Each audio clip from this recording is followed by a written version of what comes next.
You avoid this one. Okay, cool. All right, so they're both working. That's cool. Any special way you attach it? Or Just, just put it on anywhere you want. Just Is it on or yeah, it's on.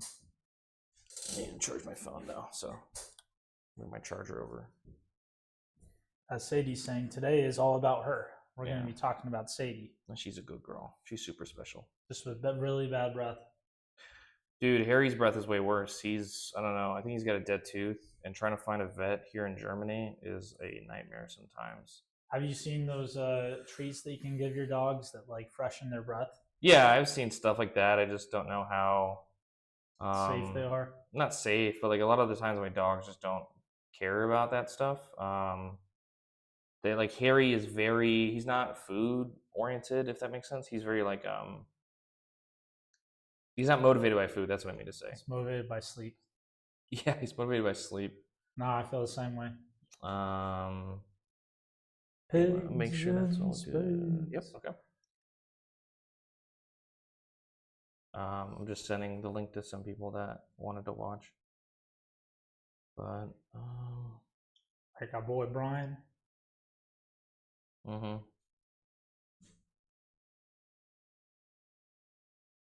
Are we live right now? Yeah, we are live right now. I'm sorry, I should have said something. No, it's all right. I hope that's okay. Yeah, it's fine. We didn't talk about anything super crazy. Well, I didn't get into my kinks. That's right. Yeah, that's for later. I wish I could make this bigger so you could see when people start coming in and like chatting. But it's all good. All right, man. I think we're good to start. Yeah, I've only been on like one other podcast, and that was like back in 2017. I guess you can move closer. Yeah, there's one podcast back in like 2017 in Afghanistan. Am I doing this right? Okay. All right. My bad, bro. I'm just trying to make sure it's like even, you know, like you're not totally out of here. I even do it. No, I got you. But yeah, I was on one podcast like in 2017 in Afghanistan, but it was all about magic. Oh, Magic the Gathering or? Magic the Gathering. Okay. It was a little out of my element because I've always been more of a collector than a player. Right. I'm starting to play nowadays, but if you were to ask me what does this specific function do in a game, I'd be like, fuck. I'm definitely more of like the value builder. Right. That's why I only buy collector boosters. But you know, the price of Magic has just been skyrocketing lately. You know, they just did the Final Fantasy set, and like a collector booster box got as high as like 2,500, and like that's like. Is that uncommon? It's actually very uncommon. Like a collector booster box, you're typically paying like $200 or $300 because you're getting like 12 packs of 15 cards each, which I think that's like 180 cards. So I bought a box thing for Oliver for his birthday. Pokemon? No, it was Magic the Gathering. Okay. But I think it was like $70. But I remember it was like a big box and like. So that's a bundle. A bundle is typically is like $50 to $80, and it's like a lot of what you call play boosters. Like, you know, it's if you just want to play the game, or you know, you're starting out and you're trying to learn the game, play boosters are great. You know, you purely want to make a deck that you can take to like stores and play against other people. But if you're like a value hunter, which is what you do, you're the value hunter. Yeah, you buy collector boosters instead because it's all alternate arts and like rarity is higher and things like that. But still, like the cost of the Final Fantasy was just insane. Yeah. And then you have Avatar: Last Airbender set coming out at the end of the year, Spider-Man coming out in November, and it's just like. How far out do they announce these things? Like. They announce them usually like 8 months in advance, and then the pre-orders for Amazon, they don't let you know the exact date. You just have to keep checking and checking, but then they just pop up on Amazon. And like the things like the Avatar: Last Airbender set, Spider-Man, they're selling out in like 1 day tops. Is there a lot of scalpers? Is that an issue? Oh yeah, scalping is always the issue. You know how it goes. Anything limited edition is gonna just drop quick and disappear. But you know, it sucks for like the regular players because they did like some secret edition cards like Captain America, Deadpool, and like you want so badly to get those cards. Why do you want them so badly? Are they just worth more? Or are they really good in the game? I think a lot of it is nostalgia, or it's like, you know, that's really like cool. A collector's thing. Yeah, it's like, oh, it's Secret Layers coming out, Deadpool cards. You know, they're only making this one print. A lot of people are like, oh, I fucking love Deadpool, so I wanna get these cards. And so you wait in line on Wizards of the Coast for like freaking forever, and 5 hours goes by and it says, yeah, we're sold out. Looks like you got a comment as well. Oh, product fatigue has been steadily rising and is swiftly coming to a head when it compounds with limited run and modern prices. I agree. You know, it's UBs are very much limited. What is UB? I think they mean like the extended universe, like you know how they're coming out with all these different sets of like Final Fantasy, Avatar, like it's limited run, one and done. Okay. Not going to do it again, and because it's so limited, the price is super high, but people are still willing to pay it. And that's the question: is at what point is it going to get to a price so high that people aren't willing to pay, or is there always going to be people that are willing to pay that price? Universe Beyond, i.e., Spider-Man, Avatar, Final Fantasy, etc. Okay. Yeah, I don't know why my brain skipped on UB. That was my bad. I would never have guessed Universe Beyond. I would have always assumed like if for those things you would say like extended universe or expanded universe, stuff like that. Yeah. It's usually most like fandoms. That's what you would determine, I guess. But Yeah, and it's just insane where they're going with it. Like, you know, you look back 30 years, everything was more simple, which brings me to another topic of oversaturation of entertainment in the world right now. Oh, okay. That's kind of a big. I know it's a kind bit of heavier. I know it's kind of, but we just have so much of everything, so much different magic sets, so many movies, so many different comics. Anything you can think of is now like out there, and it's like, how do you have time to experience it all? I don't know how it feels for you, but it feels like 25 years ago. You know, there's just enough where I can enjoy and pick the things I want to know. And now it's just like I can never know everything that's being made, every movie, every book. Yeah, I don't know. I mean, for me, like I've always been interested in a lot of things that have already been like finished in a way. You know, like I've always been. I love westerns. Been a big fan of western movies, so like that's never been like a hard thing for me of like trying to find like, oh, there's all these westerns that are coming out. They just don't. Yeah. It's like I'm pretty like caught up in like all the shit I like. So I think I like a lot of like crime movies and crime shows. That can be a little hard because a lot of the better crime stuff is like long form media, like shows that run like several seasons. And it's hard to like sit down and like be able to watch a bunch of shows, You know, especially like crime stuff, because like I can't, you know, when my son's awake, you know, it's like limited hours. right. You got to play entertainment as the dad, you know, and as the husband, you have to give your main hours to them. It's not like when you're a kid where you seem like to have all the time in the world, and all of a sudden it just goes away. But you know, are you a fan of Westworld then, or is that like too sci-fi for you? Westworld's awesome. The first season is some of the best TV ever made. I never even finished the second season. I thought it fell off in quality, very hardcore. I think it's a victim of its own success. Expectations. Because I think they only wanted to do one season. I mean, you can go into many different things about that, like about not living up to what they built, like Game of Thrones. You know, when they started to outpace the author, and then like, you know, even before they outpaced the author, it got really bad. But with Westworld, the first season was so good. It was just so perfect. The storytelling, everything was wrapped up in a nice, beautiful bow. And then past that was like, I felt like they didn't know what the fuck to do with it. So they started just throwing things at the wall, and to where it was just like, okay, this is nonsensical. I liked the question of humanity. What makes people like? What makes humans humans? What really justifies life? And we're kind of getting into that right now with like VI slowly building up towards AI and everything. Okay. It's like what really makes life life. What makes what makes humanity? What's funniest quote ever from Westworld? I'm excited. Can't wait to see. What is the funniest quote ever from Westworld? I don't know. Oh, I thought she was gonna say something. She might say something. But in terms of yeah, that is a good question. What makes a human, right? Like if we started making artificial people, you know, and it's funny because I saw some other guys on a podcast talking about this recently, and one of the guys was like, "Can a mirror see?"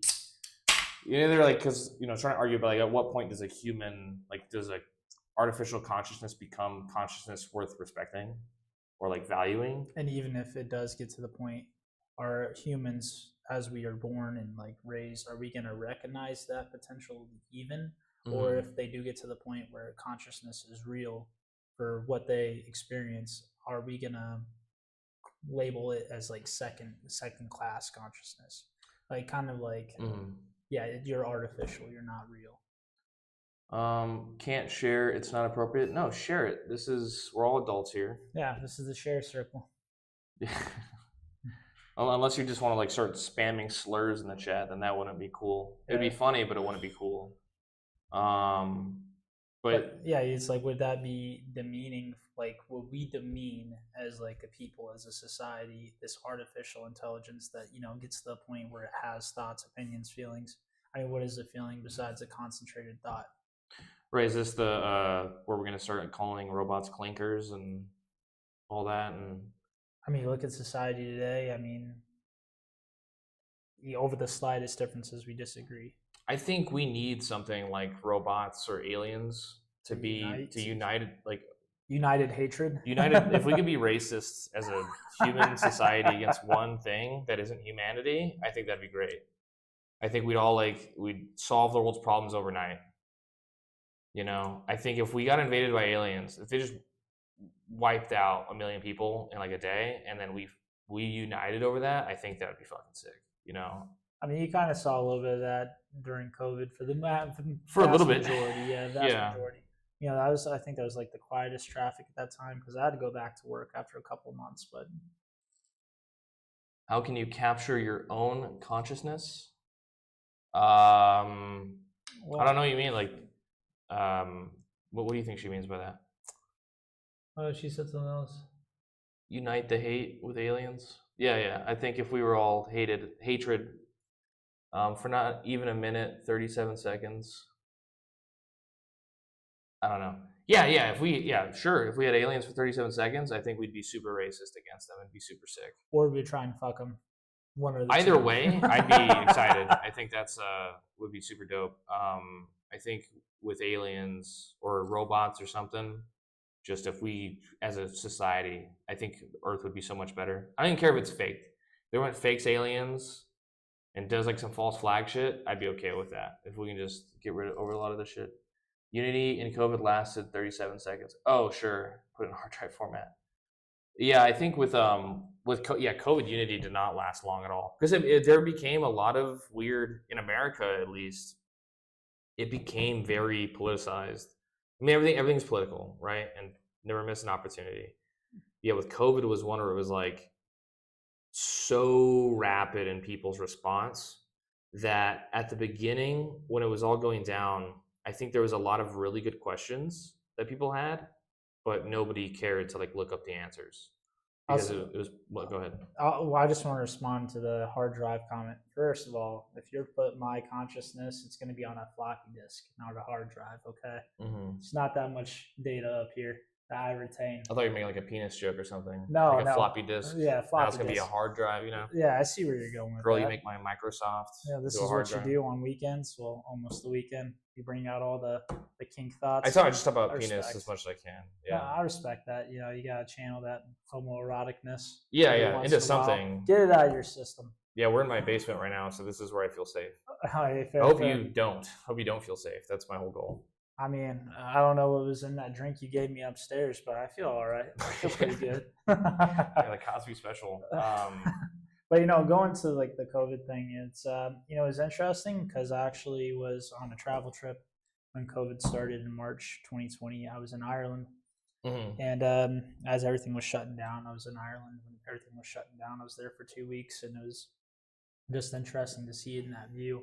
I kept thinking when I was going to come back to the States, everything was going to be open, and it was just kind of like a one and done thing. Well, you went to like Massachusetts, right?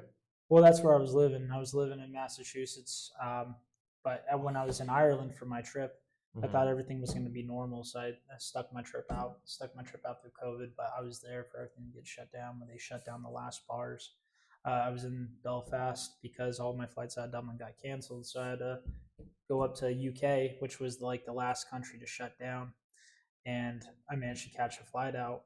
But the very last night that I walked around in Belfast, like the last pub open in the city was like, yeah, we close tonight, and then we're done until who knows, which we only thought was going to be a couple of weeks.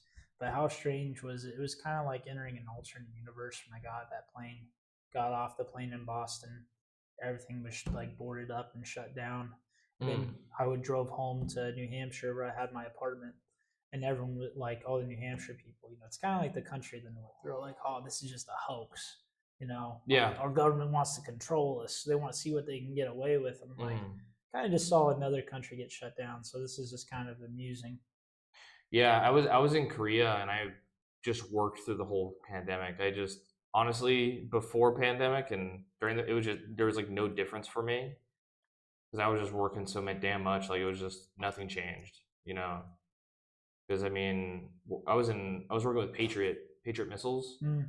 and I mean you would be working easily, like 3 24-hour shifts a week, and just busting your ass, and it was like nothing changed for me. I was Army recruiting at the time, and I Hmm. was substitute teaching, which was interesting because I think it took about 8 months before they opened the schools back up with the Right. masks because it was such a big gap in education, and they were just passing kids through webcam classes and say, "Yeah, you showed up, you passed." Hmm. So it was a really drop in like educational potential in that time frame. Oh yeah, I think it's gonna be. Yeah, I think I've read that there's a lot of side effects of that. Like self-esteem is like a big issue right now Yeah. with a lot of those kids because they went to school wearing masks and they started taking off the mask and kids are getting made fun of for being ugly and they start wearing masks again, so like because they felt like targeted and Well, also damages like healthy communication. Like if you can only communicate with someone behind a screen, oh yeah. you don't make eye contact. You're jittery. You're nervous, anxious whenever you're out in public. Hmm. There's so many different things, especially during that time when these youth are developing mentally and they're learning how to make choices, how to work with their peers, how to Yeah. understand social cues. You don't get that when you're like locked in your room at home. And I should know. I was very much an at-home kind of person in high school. And it was only thanks to the military that I came out of my shell because of my recruiting time where I had to talk to so many people face to face. I was like, okay, Mm. this is normal behavior. But you don't get that if you're at home all the time. Yeah. Were you homeschooled or? No. I had an unfortunate habit of staying up playing video games all through the night. And then when I go to school, I'd fall asleep in my classes. So eventually I had to go on independent study. So I'd be home the whole time and do nothing but just finish my homework, play video games, finish my homework, play video games. So when I joined the army, I wasn't used to interacting with like other people my age. It took a little time to get used to. Hmm. Okay. I mean, But I definitely do see the benefit of independent study at home. And the thing about it is like just some kids can't function in a classroom setting. There's too much noises, there's too much distractions. Like one, it takes like firm parents to be like, hey, this is what you need to do. Like, mm, because I wish I had someone that was a little more strict with me. My mom's only rule was don't get arrested. right. So I think having like a firm grounding background of like someone telling you what to do and making sure that they're on top of it is beneficial. But with how society does work hours, like the parents never have enough time to interact with their kids and be there every second and be like, hey, Not every second, but I think education and school performance, like 90% of it is on the parents. yeah, no, I agree. So we got a few comments. What I've noticed, shift to screen socialization was pretty lasting from my computer down the street. Do you think you'll go back to your shell when you get out of the military? No, I don't think so. I mean, I've had a lot of time. And you're part of a lot of clubs and stuff too. Yeah. I ride with the motorcycle veteran club back in the States, and so that keeps me very social. Do you ride with them here in Germany or? I have one club brother here that lives, and he's a contractor on post, but that's it. And it's also a good way that I bond with my dad, which I've only known my dad for like 5 years, and I met him through like Ancestry.com. So Wow. it was a very good way to like build up that relationship. Were you a motorcycle rider before you got in contact with your dad? Recruiting was such a hard point in my life that I needed something to kind of like balance me out, something to just clear my head. And I was going to the gym all the time. And Mm. the thing about going to the gym all the time, if you're going to the gym like 3 4 hours a day and you're not eating enough, it's just a good way to damage your body. Which I tore my patellar tendon in my right knee, and Mm. after that, I had to do something else. And the motorcycle was like one of the best choices. And then it just turned out when I was meeting my dad that Yeah, motorcycles are never associated with injury as well. Yeah. yeah, I had one accident, but it was my fault. Like I was riding with my patch present. That was a good joke, though. Thank you. Yeah. My patch president from the local chapter in New Hampshire, and we were riding side by side, and he made a left turn. I didn't see it. I tried to take that turn at 30, and I went straight into a ditch. So that Oof. was on me, but I've never had anything. I'm just not going to say anything. I was going to jinx myself right there and be like, "Oh, I haven't been in anything up," and And then it's like Final Destination shit happens. Just yeah, get fucked but up right I'm here. not going to test faith with that. But going back to the question of if I'll go back to my shell, no, I just don't think I'm that person anymore. I think life experience has kind of shaped me into being more sociable, and I talk a lot more, and there's things I want to do, and like hardly ever want to stay at home. I mean, I don't know about most military, but like I feel like if I was to go back to that mindset of being at home all the time, locking myself away, it'd do more damage to me mentally. Yeah. Well, I mean, I'm thankful you're not like a shell dude, because I think a lot of times you come over, like we've done a lot of stuff. I think it's been awesome having you over and stuff. Shower says they're the safest form of transportation. Yeah. Personally, I think riding motorcycles is the one thing that you need to really be locked in on. It's not like I can text and drive on a motorcycle. I mean, I can, but it'd just be really, really freaking hard. Now with a car, you got the Valley girls from California balancing like iced coffee in their hand, their cell phone, driving with their knees, and then all of a sudden I get hit. And if they're Asian, it's even worse. Well, depends if they forgot their glasses that one day. Right. Okay. Sure. No, it's just no. There's so much more times where I've almost got hit on my bike, and it was a teenage girl that wasn't paying attention, or it was an old grandma or man that wasn't paying attention. Yeah. That's what motorcycles is. There's always somebody else you have to worry about. It's not even you can be the best motorcycle rider in the world. It doesn't matter. Well, there's a lot of kids. I think there's a firm difference between Harleys and like street bikes. If you get a 19-year-old kid, he gets a street bike, he's gonna want to take that as fast as he can go. And then you see them weaving in and out of like highway traffic, and like that's just asking to get hurt. Like I don't approve of that. Like I'm definitely more of a cruise rider. Like I like to take my bike on like scenic routes and just enjoy the scene. Like two different kinds of riding. But I completely understand what you're saying. No, I mean I'm only motorcycles I've ever like ridden is like dirt bikes and stuff. Like when I lived like in the desert and going out the dunes and stuff, or like in Florida going mudding. But I would never drive a motorcycle like on the road. I just, to me it's just so dangerous. And it's like I don't know. I think there's been a weird thing with motorcycles because as a kid, I thought they were super sick. Like we had a lot of Hell's Angels where I grew up. I thought they were like super fucking cool dudes. I lived like on a commune compound with my mom, and there was a lot of bikers and shit in there, and I just looked up to a lot of those guys.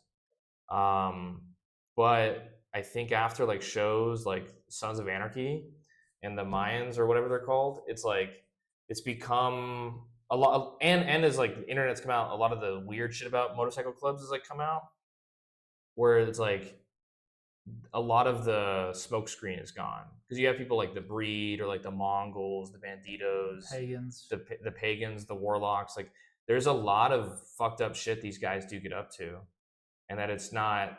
Oh, they're doing Toys for Tots. Oh, they're doing a fun run. It's like like a lot of these guys are just straight up criminals too.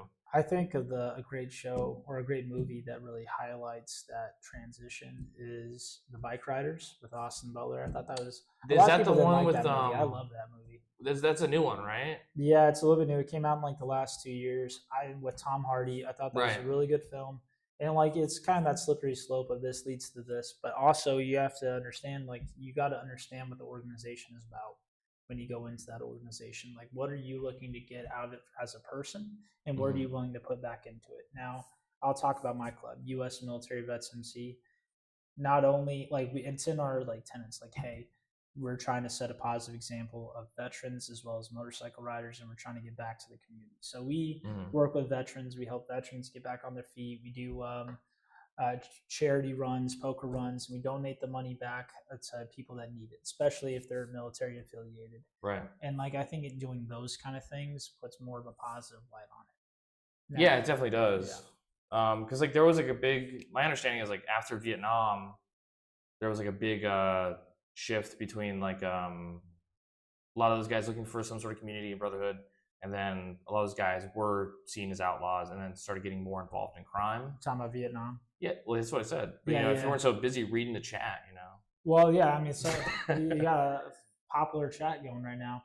But yeah, a lot of those dudes got sent to Vietnam. They were drafted, and pretty much they went there. They did their job. They saw horrible things, and they came back, and it was anti-authority. They wanted to live free. They wanted to make their own choices, and that just came down to a very radical change of just anti-authority everything. You know, growing your hair long. You wanted to. It was almost like an acceptance of that outcast to society, which I think was interesting dynamic change, especially during that time when I think there was a lot of patriotism after coming out of the Cold War with the Russians. Sure, and that's the 90s though. With the 90s? Yeah, 91 is when the Soviet Union collapsed. No, but we still had a lot of like back and forth in the 60s, the 50s, 60s. You think there was a lot of patriotism in the 60s? So you're saying like during the Cold War? I think during the Cold War, it was very like, are you American? Are you American? Are you American? Or are you a commie? Okay. There was a lot of that in like the 50s, 60s. And like going into the 70s, that I think that goodwill of patriotism still existed. But after the whole war in Vietnam and during the Vietnam, a lot of that got soured. And like a lot of like young men grew up with pride in their country, just shifted towards anti-authority. I'm gonna do what I want. I'm gonna live the life I want to. I mean, a lot. Yeah, you have like the Kent State massacre. You have a lot of public events that just seeing the Vietnam War. Vietnam gets colored as like this like awful war, which I don't think it's unique. No, because like we view it differently because it's the first time we ever saw a war on TV. But then equals it's weird how that may be true, but from what I gather, troop support was at an all-time low then. Yeah, no, that's what he's saying. He's saying that there was a shift. Yeah, there's a shift, a dynamic change. But I think it's interesting to talk about the Vietnam War because there's this view that it was like the first, like, oh my God, the My Lai massacre and stuff like that. Like our troops are doing these fucked up things. I don't think that is unique. I think that's every war. I think what the difference though is like the development of technology that made it more real. There's more news coverage. That's what I'm saying is people saw it because there's a really good book called Black Hearts. I don't know if you ever read that. I haven't read that one. It talks about a unit in Iraq. The book follows a unit through their tour of Iraq, and then after the tour, a very lengthy court-martial that took place because there was a pretty heinous war crime that these soldiers committed. And the book is trying to get you not to sympathize with these soldiers, but to understand that this isn't unique. And how the fog of war develops. And no. So like the book starts off talking about World War II. Okay. And in France of World War II, if you had to guess a number, right, ballpark a number of the amount of rape cases U.S. soldiers committed, allegedly in France, against our allies, U.S. soldiers in France, the alleged numbers. All right, I'm gonna shoot 452. 452? Yeah. There's more like 40,000. 40,000. Okay. That's the alleged number. I think in terms of convictions, there's far less, but just of our own allies, in that book, it states 40,000. And then in Vietnam, you start seeing it like, oh my God, these soldiers, they raped like these women, they murdered these people, they massacred all these people. It's the first time we're seeing a war. And when we have warfare, like the modern day, we are holding our soldiers to such a moral standard that hasn't been seen before. Which, it kind of has a double-edged sword, and it's this whole like left and right limits, like left and very extreme, right very extreme. And we're talking rules of engagement. You go to like Afghanistan, beginning 2001, it was very much we're gonna go down, we're gonna lay down pipe, we're gonna lay down lead, and then lay down pipe, and you get to like 2015, and the rules of engagement have changed so much. You have to wait for them to fire upon you before you're allowed to return fire. But a lot can happen in that first. I don't know. I mean, I hear that. So I wasn't in Afghanistan. The only place I ever saw combat was Libya. But I was in combat zones. We were in Yemen for the Yemeni civil war. And engagement criteria was pretty damn loose.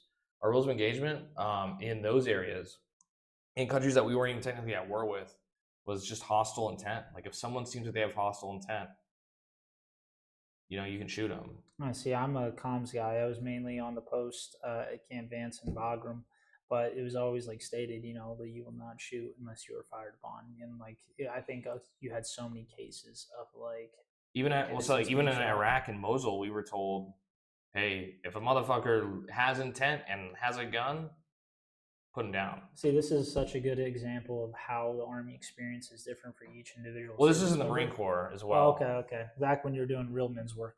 No, that's what I'm saying. I'm just saying that, like, in terms of like our ROEs are, yeah, I've heard these things, right? But it's like from my experience, ROEs are pretty loose. ROE was always changing in the stand. It sucked. Oh, it's weird how out of the major theaters at that time, Vietnam was a waste and people hated, but Korea prevented the entire peninsula from being like North Korea and South Korea's leading world power. Okay. You didn't have ISAF in Iraq? What is ISAF? Yeah, I'm not sure of that one. What is it? Oh, okay. Yeah, I don't know. ISAF in Iraq. And I wasn't in Iraq that long. I was only in Iraq for like, actually in Iraq for only like a couple days. We were there for when there was a threat that ISIS was going to blow the Mosul Dam. And so they had us flying around out there, like, because there were special forces in the area, and if they needed our support, which they never did, because they were just so damn cool. International Security Assistance Force, coalition partners. There was 100% coalition partners in Iraq. Yeah, there's almost always coalition partners. I mean, there was. Oh no, I was about to say something wrong. That's not true. It is what it stands for. As far as my POGAS goes, with that knowledge. Oh, dude, I'm not trying to say anything because, like, my experiences in the Middle East are not like most veterans that did go there and like serve for super like long periods of time. Like a lot of my stuff was like really segmented in the Marine Corps, because we would be like, we did a lot of like humanitarian stuff and like flew to a bunch of different fucking countries. Like we weren't like in one AO for like a year. We were going to like tons of different areas. You were hopping around. In fact, we had to carry. When we deployed, we had to deploy with 2 different flags or IOTVs because different theaters of war had different standards that we had to abide by. So if we went to one country, we got to take this packing list. We go to this country, we got to take this packing list. It was a fucking nightmare trying to keep track of all that shit. I mean, most of us just ignored it. Like, fuck it. Like, I'm not wearing a groin pro, and all this like a yib yab strap and a neck fucking thing. Like, fuck that. It's don't forget your ballistic underwear too. We never had ballistic underwear, actually. Yeah, never had that. What is this lady doing? Yeah, she's just a crazy girl. When Canada entered the ME, always adjusted due to the increased coalition official. Oh, okay, because there's a joke about Canada and like World War I, World War II, that they used the Geneva Conventions as a checklist instead of like things not to do. They're like, how do we fucking? Because Canada committed a lot of war crimes, but don't forget the famous shotgun in trenches. That was America, right? Yeah, but no, what that was funny that the Germans at the time were like, you can't do this. This is not allowed. It's not fair. When it comes to back to that book Black Hearts, because it starts showing like different wars and all this, and then you have these soldiers, and like we've never had a war where we've actually held our soldiers to such a high standard until like Afghanistan and Iraq, which like I know people like to rag on the U.S. military and be like, oh, war criminal, baby killers, whatever, but like the U.S. military has operated in those 2 wars super well. Like the fact of the matter that like the incidents we hear, like Abu Ghraib, like everybody knows what that is. I mean, maybe not everybody, but like these incidents of like war crimes are super popular for a reason, because there's not that many of them. For a 20-year conflict to have like 5 or 6 like war crimes to be documented and be like big deals and be on international news, and for us to prosecute our own soldiers, like no country ever fucking does that. Yeah, I mean, like you said, there's only a few of them, but they're highly like televised and highly talked about because that's just how our news is nowadays. as Mm-hmm. like going to shootings too that happen in like schools, happen in the states. It's just certain like single events that happen in like spans of months. And the U.S. is a big place, but at the same time, when these events happen, like everybody finds out in like Yeah. the first 3 hours, and like it really paints a picture Mm-hmm. of what the U.S. is to like Europeans. They think that's how the rest of the country is. The Right. amount of Europeans that talk to me and they're like, oh, so just people are walking down the street with guns in the United States, and it goes back to the war crimes, but they think that happens all the time just Mm-hmm. because of the media perception. It also depends on where you live too, Yeah. but the groin protection due to Brits having their thick balls blown off. Okay. You know all about other dudes' genitals, especially the British. My first time there, it was a flak vest. The different levels of different threat require different gear. Same what levels increased armored vehicles. Yeah, everyone has a phone, then everything, and these captured a digital format shared with the masses instead of being vetted prior to public sharing. I mean, even right now, there's like, yeah, stuff. Yeah, so after after World War II, even the Korean War, there wasn't a whole lot of publicization of a lot of the events. So if you look back at World War II, like we committed a ton of war crimes, but it's like no one gives a fuck. Everyone was committing war crimes, But it's like, Plus, I don't think after Pearl Harbor you're going to talk any American man down from doing what he thought he had to do. oh yeah, dude. There's some. I really want to do this, because there's people that do this already, and I would love to start doing this too. Is go interview veterans of like different wars and just have them talk about their stories. Yeah. What Um, was what was their justification in their mind? Why were they doing what they were doing? And what was the end goal? And what did they think about it? Was it constant chaos, or was it controlled information that they were being told from their American government at the time? oh, you get some crazy dudes though. There's this one guy named Walter like Philippek or something.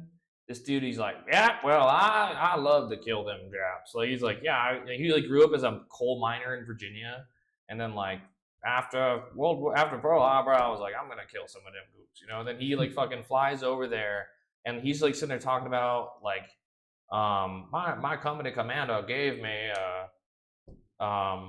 like 6 Japanese boys. He's like, go handle these men, Walter. And I took them out back and I shot 5 of them. And one of them started crying and begging for his life and started showing me a picture of his family. And then I shot him. And I thought it was really funny because such a skinny man had this beautiful wife. He's holding the photo of the fucking dude that he executed. And he's like laughing about it. I was like, this guy's insane. Like this motherfucker, holy shit. He's like, we had a little Mexican boy as our platoon leader, and then he wouldn't listen to me, and then he got shot after about an hour, and then we went to business as usual. It's like, this guy is. But like, I've met a few people like that, that are just like nostalgic about war. There was when I was a butcher, I got out of the Marine Corps, and I was a butcher, and there was a Marine. He was wearing a, I want to say it's 1st Marine Regiment or 1st Marine Battalion, 9th Marine Regiment, 1-9. And they're called the Walking Dead from their Vietnam tours. They had like such a high casualty rate that their unit became the Walking Dead. And he's wearing that hat, and I was like, "Oh, Walking Dead, Semper Fi." And he's like, "Are you a Marine?" Like, I am, And we ended up like talking, and then like he was like telling me like, "Dude, I killed so many of them. I miss it, dude." And he's like, "What? How many did you kill over there?" I was like, what? I did not look at this in the same light you do. I'm glad you're nostalgic about it. Let's talk about like mental shaping, in those kind of environments, and those very what's the word, traumatic situations where your brain has to adapt or it breaks. You get into this level of like, what is the norm? You see what everybody's doing around you. Your brain shapes it and says, okay, this is your new norm. And now the question is, how hard is it to leave that environment and shape your mind back to what is the new societal norm? Yeah. And I think some guys just can't go from that and then back. Yeah, I think you're 100% right. And I think it's I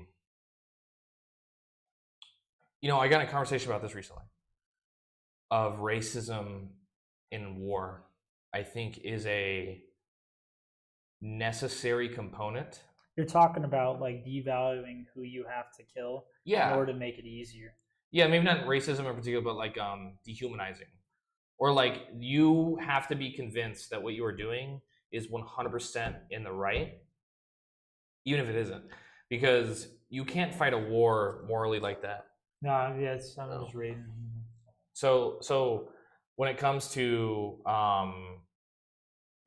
like Vietnam or World War II, Korean War, like there has to be, even like modern war with Iraq and Afghanistan or all these other places, like you have to know in your heart of hearts, like these people are evil, Yeah. and they need to be put down. And it's hard for that to be not transferred over to like, I think it's a necessary component to be morally righteous and believe you're morally righteous.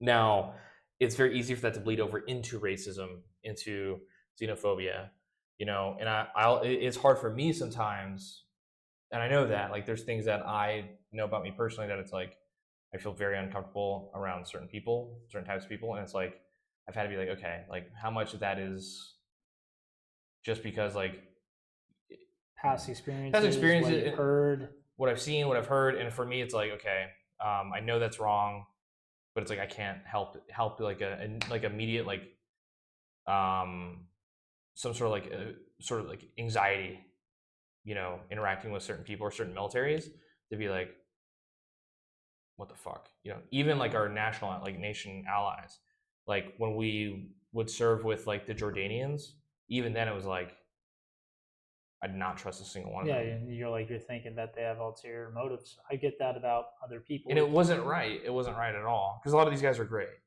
and like It's there's kind no of issues. it's a survival instinct of like this is what you think prior, and like you're kind of being cautious. You're trying to protect yourself. I mean, I get that if someone is overly nice with me, Mm-hmm. and like I've not done nothing to warrant their niceness, I immediately think something's up and I'm suspicious.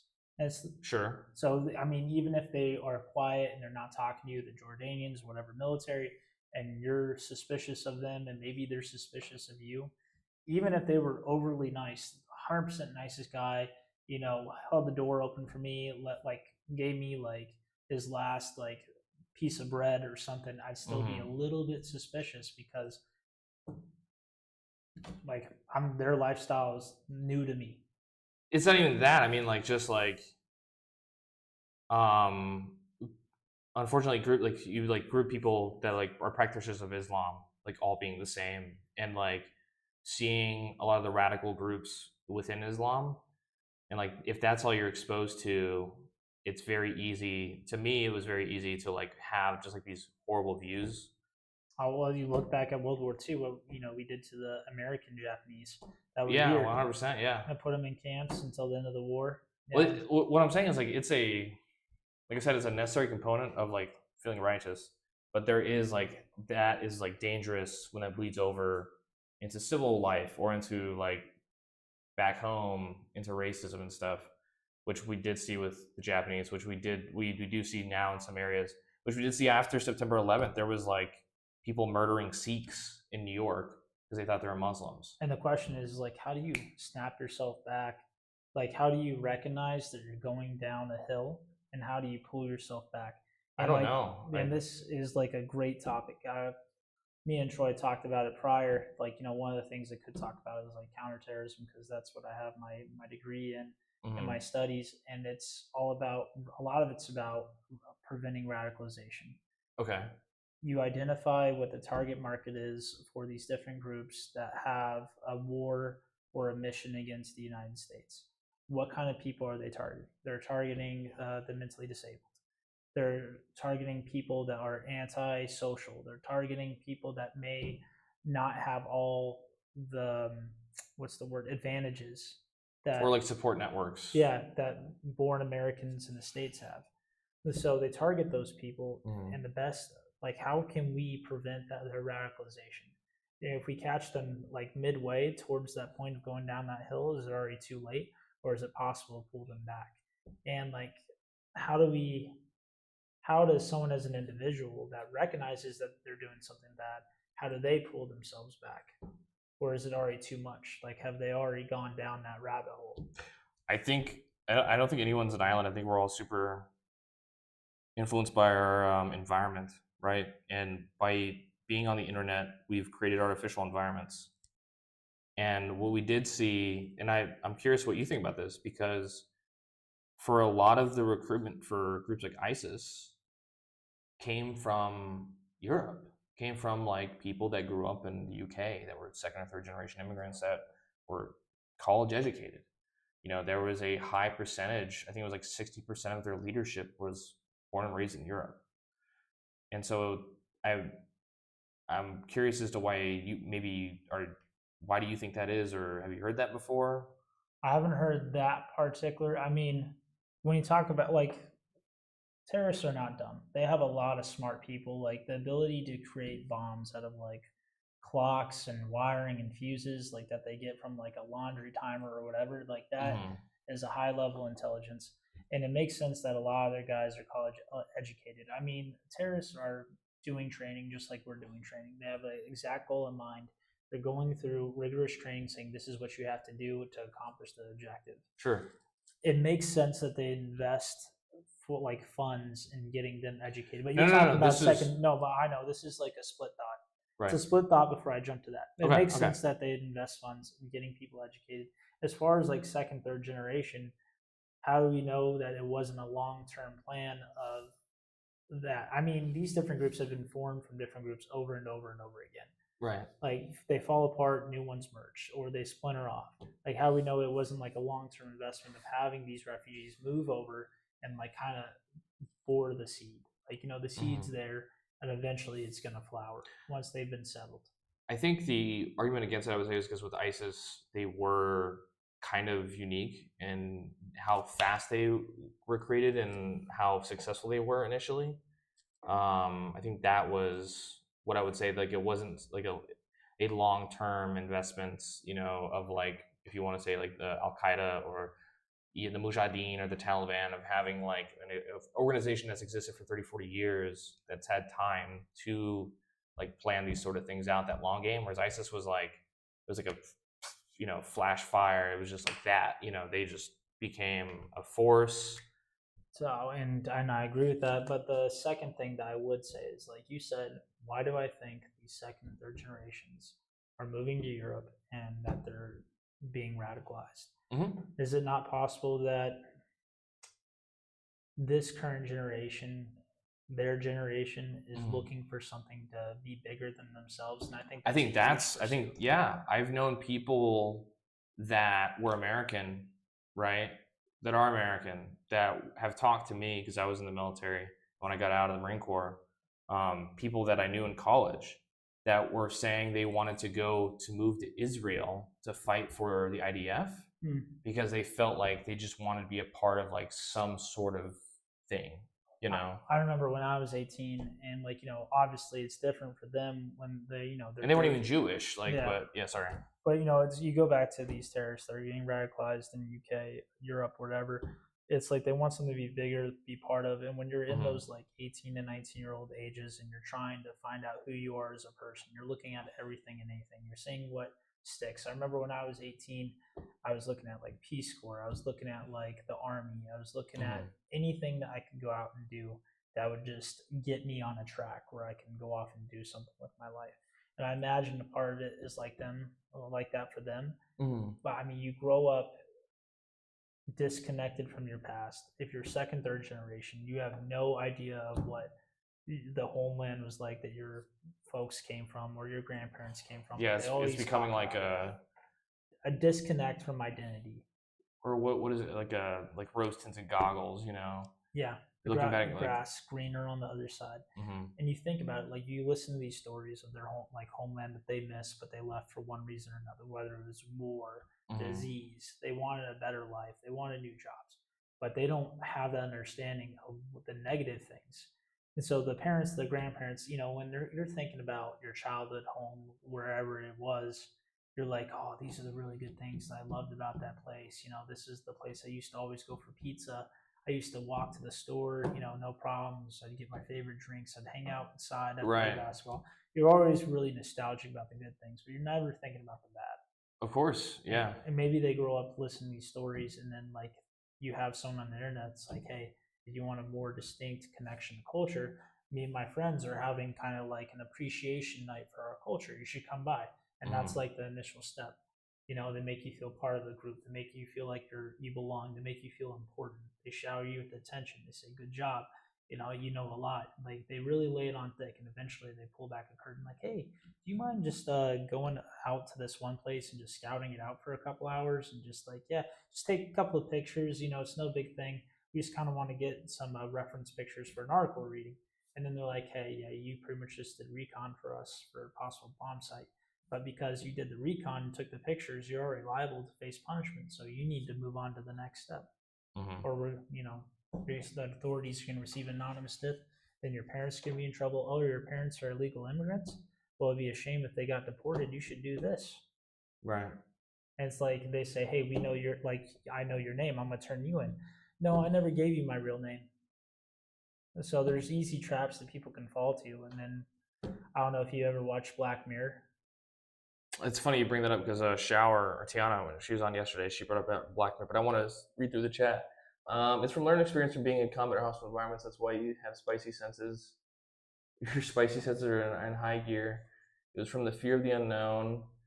It could be ingrained in their childhood upbringing. They adapt to countermeasures quickly. America trained the Taliban during the Russian invasion to fight them strategically, so we taught our enemies. That's not true. We didn't train the Taliban. We trained the Mujahideen, which ended up going to war with the Taliban. Do you think they just want to be part of the cause of culture, have a larger purpose? Yeah, I think that's what it is. People want to have a large purpose. If the public space, in quotations, is deteriorating as fast as everywhere else as it is in the States, it probably makes radicalization easier. Yeah, I think that's, I think we all kind of agree. A lot of it is because the internet. It's easier to radicalize people, and people that are isolated, like you said, people that are easy to identify as like a high risk person that's isolated, and then they kind of create this false community around them. Yeah, and take advantage of it. I was going to talk about a specific episode from Black Mirror, and it's kind of like an off topic, but it'll lead back to what we're talking about right now. The kid pretty much shares illicit pictures of himself with a random stranger he thinks is a beautiful woman on the internet, and all of a sudden turns out it's not a woman, and says, okay, if you don't do this for me, then I'm going to send these pictures to all your family members. And was it the one where he has to rob the bank and all that? Yeah. That was a different plot twist. Yeah, like it led down that path. No, but he was watching child porn. Oh no, I was talking. I thought he had shared illicit photos. No, he was watching child porn and they recorded him. The whole episode they have you thinking it was because they had a picture of his wiener or something.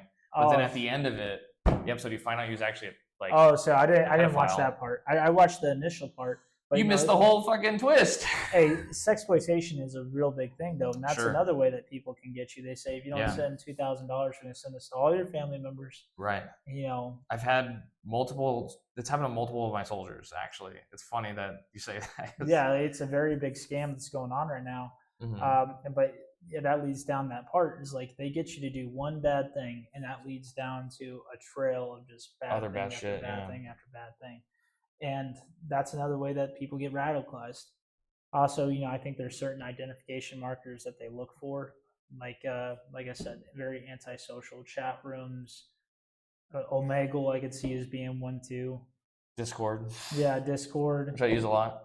What I think is interesting. So, are you familiar with? You heard about the shooting that happened yesterday? The Catholic church shooting. Yeah, in Minnesota. Yeah, I heard briefly about that.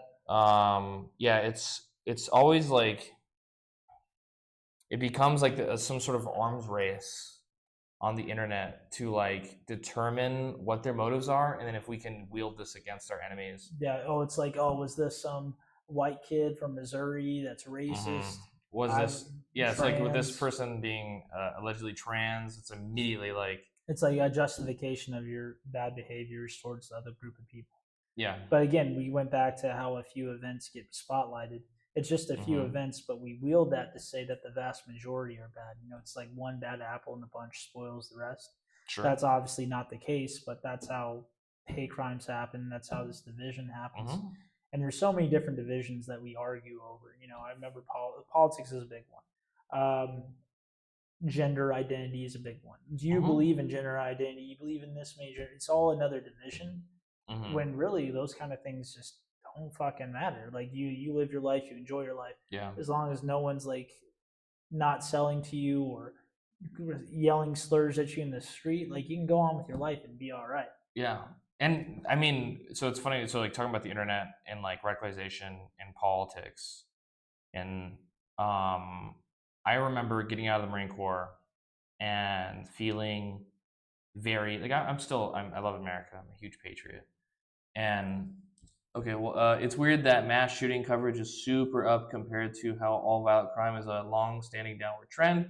If I'm wrong on the second bit, no, you're absolutely right. Violent crime in the last 30 years has been almost straight down across the United States.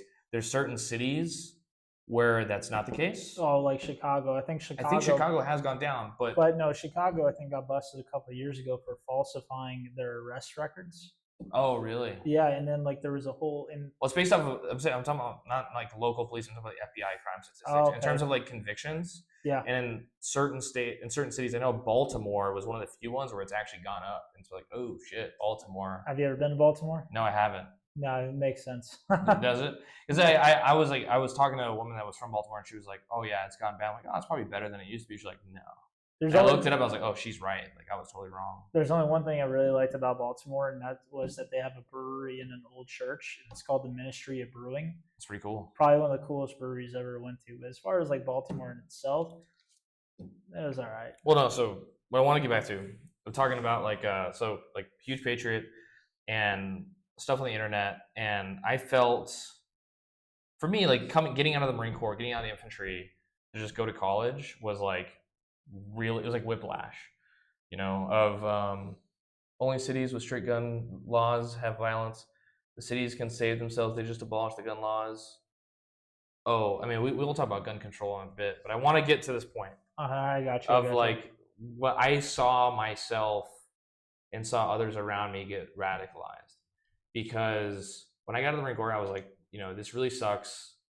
I got out of the Marine Corps in 2017. And I remember there was like this weird counterculture against Trump, of that everything I felt was like against Trump. I was like, the dude hasn't fucking done anything. Who cares? Like, and then there was all these protests where you had a lot of veterans and stuff flying American flags, getting in fights with people flying like communist flags and shit like that. And I was like, okay, this pisses me the fuck off. And for me, I was consuming a lot of this media. I'm like based stick man and like all this shit of like watching these videos and like, damn dude, I want to I want to be at these protests because if some fucking asshole walks up in a hammer and sickle, I want to knock them the fuck out. I will only say one thing because I don't want to get too on like my opinions of the president. The only one thing I'll say is that he weaponized the ability of saying, hey, if you're a patriot for America, you want to see America successful, you want to remember those nostalgic times, apple pie, fireworks in the sky, vote for me. Now, I thought that was very impressive with how he wielded that. Sure. But like, yeah, that was an interesting time. I know exactly what you're talking about. So I'm saying like post that, because I didn't vote in that election. I was deployed at the time. We didn't have any sort of like media we didn't know what the fuck was going on. We were like, Trump's going to be president now? What the fuck? That's weird. But what I was saying is, I remember there was a big event that I was going to go to in Charleston, South Carolina, called Unite the Right. And I remember watching a lot of these guys that were going to be a part of it. You know, Baked Alaska, Nick Fuentes. I don't know if any of these names like you recognize, but Richard Spencer. And I was like, I'm going to go to this because, like, you know, this is fucked up. Like, I love America, and like, I think people should be allowed to protest. And if you're trying to shut down a protest, you know, with violence, then you should be met with violence. And then I ended up not going for whatever reason. I think I was doing MMA and college and working full time at the time, and so I was like super busy. You don't have the time. I'm just gonna stay home, relax. I get you. But then all the videos came out about it, and that was the rally of the Tiki Torch dudes. You know, Jews will not replace us. That was the one where the guy drove the car into the crowd, killed the woman. You know, like, I was like, oh shit, like, because for me, like, a lot of the racist stuff, like, I was like, okay, these are weirdos online. Like, that to me, I was like, that felt like those were just crazy people. That wasn't the core part of the group. And then seeing the core part of the group like that, just immediately have that super radical shit, I was like, whoa, okay. And they told me, like, take a step back from it. When you have an organization, a protest, just a big group, there's always going to be like smaller cliques within that have like varying ideas on what they think is right or how the direction the group should move. It's with those kind of things, it's not often that you have like a core leadership group that everybody looks up to. There is like that mob mentality where people just follow along, but every once in a while you have outliers that go off and do their own thing, and they pull a few people with them that don't quite understand what's going on. Yeah, but that was like, that felt like the core of that demonstration. That wasn't like a few people. That was like thousands of people. Yeah, and how many people in that thousands of people were just following the person in front of them, not understanding? But, I mean, how do you not understand yelling like the Jews will not replace us? That's a bit much. But if you're in the center of a group and you can't get out, like, you're like, fuck. Those are the people I'm talking about. If there was a dude in the background, like, that's not the guy I'm talking about. It's not the guy that's like fucking holding the tiki torch, like fucking veins coming out, screaming. Yeah, that's pretty bad. Like, not those people, obviously, but you talk about like January 6th when they stormed the White House. Sure. How many people were like behind the main group, and they're like, I guess we're walking forward. I didn't know that they were doing tours in the White House right now. I think most people involved in January 6th were probably just kind of vibing. Yeah, just vibing. Like, we feel the energy, we feel the electricity. I think the people at the very front were like super fucking violent. But if you were like the 300th person to walk in the room, be like, wow. Like, I didn't realize we're doing a parade right now. This is cool. They let the doors open. This is fucking awesome. Yeah. Yeah, then everything came out. That was very much a witch hunt for who was there. They were getting videos. Kids were ratting their parents out. Yeah, like my mom and dad were there. Yeah, I mean, the people that were the violent ones, though, definitely, like, that upsets me that they were pardoned. Oh, and the people that weren't violent, though, they were losing their jobs and stuff just for being there. Yeah, I don't agree with that. I feel bad for a lot of people that were there that like were duped into believing a lot of that stuff. Like that fucking sucks. But the people that were like violent, like those people, I'm like, yeah, that's crazy that those people got pardoned. But I mean, you can express your opinion without having to get violent. I personally think if you ever start to yell at someone, you've already lost the argument. Like, they've already checked out. They're hitting protection mode. They're blocking everything out you say because they don't want to just hear it. They're like, nope, I disagree. I'm right, you're wrong. It never comes to an argument. You have to talk with like a calm voice. Come from understanding. Say, I understand what you're saying. I understand. You tell them their opinions exactly how it is. I get that. Yeah. But this is mine. And if I'm speaking like this, all I ask is you can speak the same. Of course, the relationships I've been in, they usually hate that. And I've had a girl that says, why won't you just argue with me? I want the argument. And I was like, well, I'm not going to give you the argument. I think there's room for other things. Like I'm very much, I love confrontation. I love arguing. Like, if somebody wants to come on and like, I'm going to fucking own this libtard, I'm all for that. Like, please do that to me. But I'm very big on matching energy. Like, I think you and I probably disagree on a ton of stuff. We probably agree on a ton. There's probably a lot of things we do disagree on. But I don't foresee us getting so passionate and screaming at each other because, like, your demeanor, you're very calm. And I've never, like, I've known you for like a year or two now, like, or maybe just a year and a half. Like, I can never imagine a scenario where like you would just start screaming at somebody. Like, to me, that I can't even picture you like that. Now, I know for me, like, I do like to scream. I like to yell a lot. And I'm on Twitter arguing with people. We're all over. I don't yell at Oliver. I don't think I've ever yelled. I don't even raise my voice at him. If TDS people could have waited 4 years, they could have had support instead of ridicule. I think that's true. I think initially I was supportive of Donald Trump. She doesn't want the argument. She wants to feel and hear passion in your voice, that whatever it is she wants to hear, you care about it. I don't give them the satisfaction. Yelling or raising my voice just stresses me out. I'm not living my life to stress myself out. That sounds like a game. That's people viewing a relationship as a game. Like, I want you to be passionate. Scream at me. So she can go tell her friends of how abusive you are. Yeah, I don't play that game. Like, I'm gonna walk away and I'll say it respectfully, like, look, I'm not here for the argument. I'm not here to yell. I'm Mm-hmm. here to respectfully hear your point of view and to give mine. If you can't give me that, I'm just gonna walk outside. Yeah. Take a drive, take a walk. Because, like I said, you waste your own time being overly stressed about shit. You just have to enjoy what you can. Obviously, there's things that you do need to be worried about. Family members, that's an important one to be worried about. Yeah. Or if she's had a long day, it's okay to like listen to her and like you listen to her, you make sure you're there for her. But if she just wants to have an argument over something that's probably pretty silly, there's no point in having that conversation. Either she can respect your opinion and you respect hers. There's no dialogue, No conflict, no resolution. well, there's no conversation if people can't approach the table with the same energy. Yeah, and but I have a high tolerance for confrontation. Run for the hills if he ever did it. If he ever did. Third, fourth wave feminism scares me. I forget what wave we're actually exactly on. I think we're on fourth wave feminism at this point. I don't know. When I hear like I don't like labels. Like I don't like ideological labels.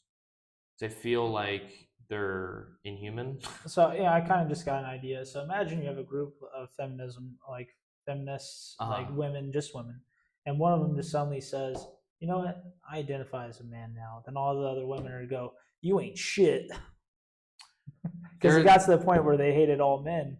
And I'm wondering if one of them decided to identify as a man, would that hatred immediately shift to that? Well, those are called TERFs, trans exclusionary radical feminists. People would consider J.K. Rowling a TERF because she's a radical feminist, but she hates trans people. That I'm not saying she hates trans people. I don't know if she hates trans people. I honestly don't really care that much about J.K. Rowling. I will say Harry Potter is pretty fucking sick though. I'm a huge Harry Potter fan. And there's another thing. There are waves of feminism. Yes, there is. And there's another thing. People were like hating certain individuals for liking certain things. Like, oh, you like Harry Potter, so you agree with her. You're gonna give your money to her. Right.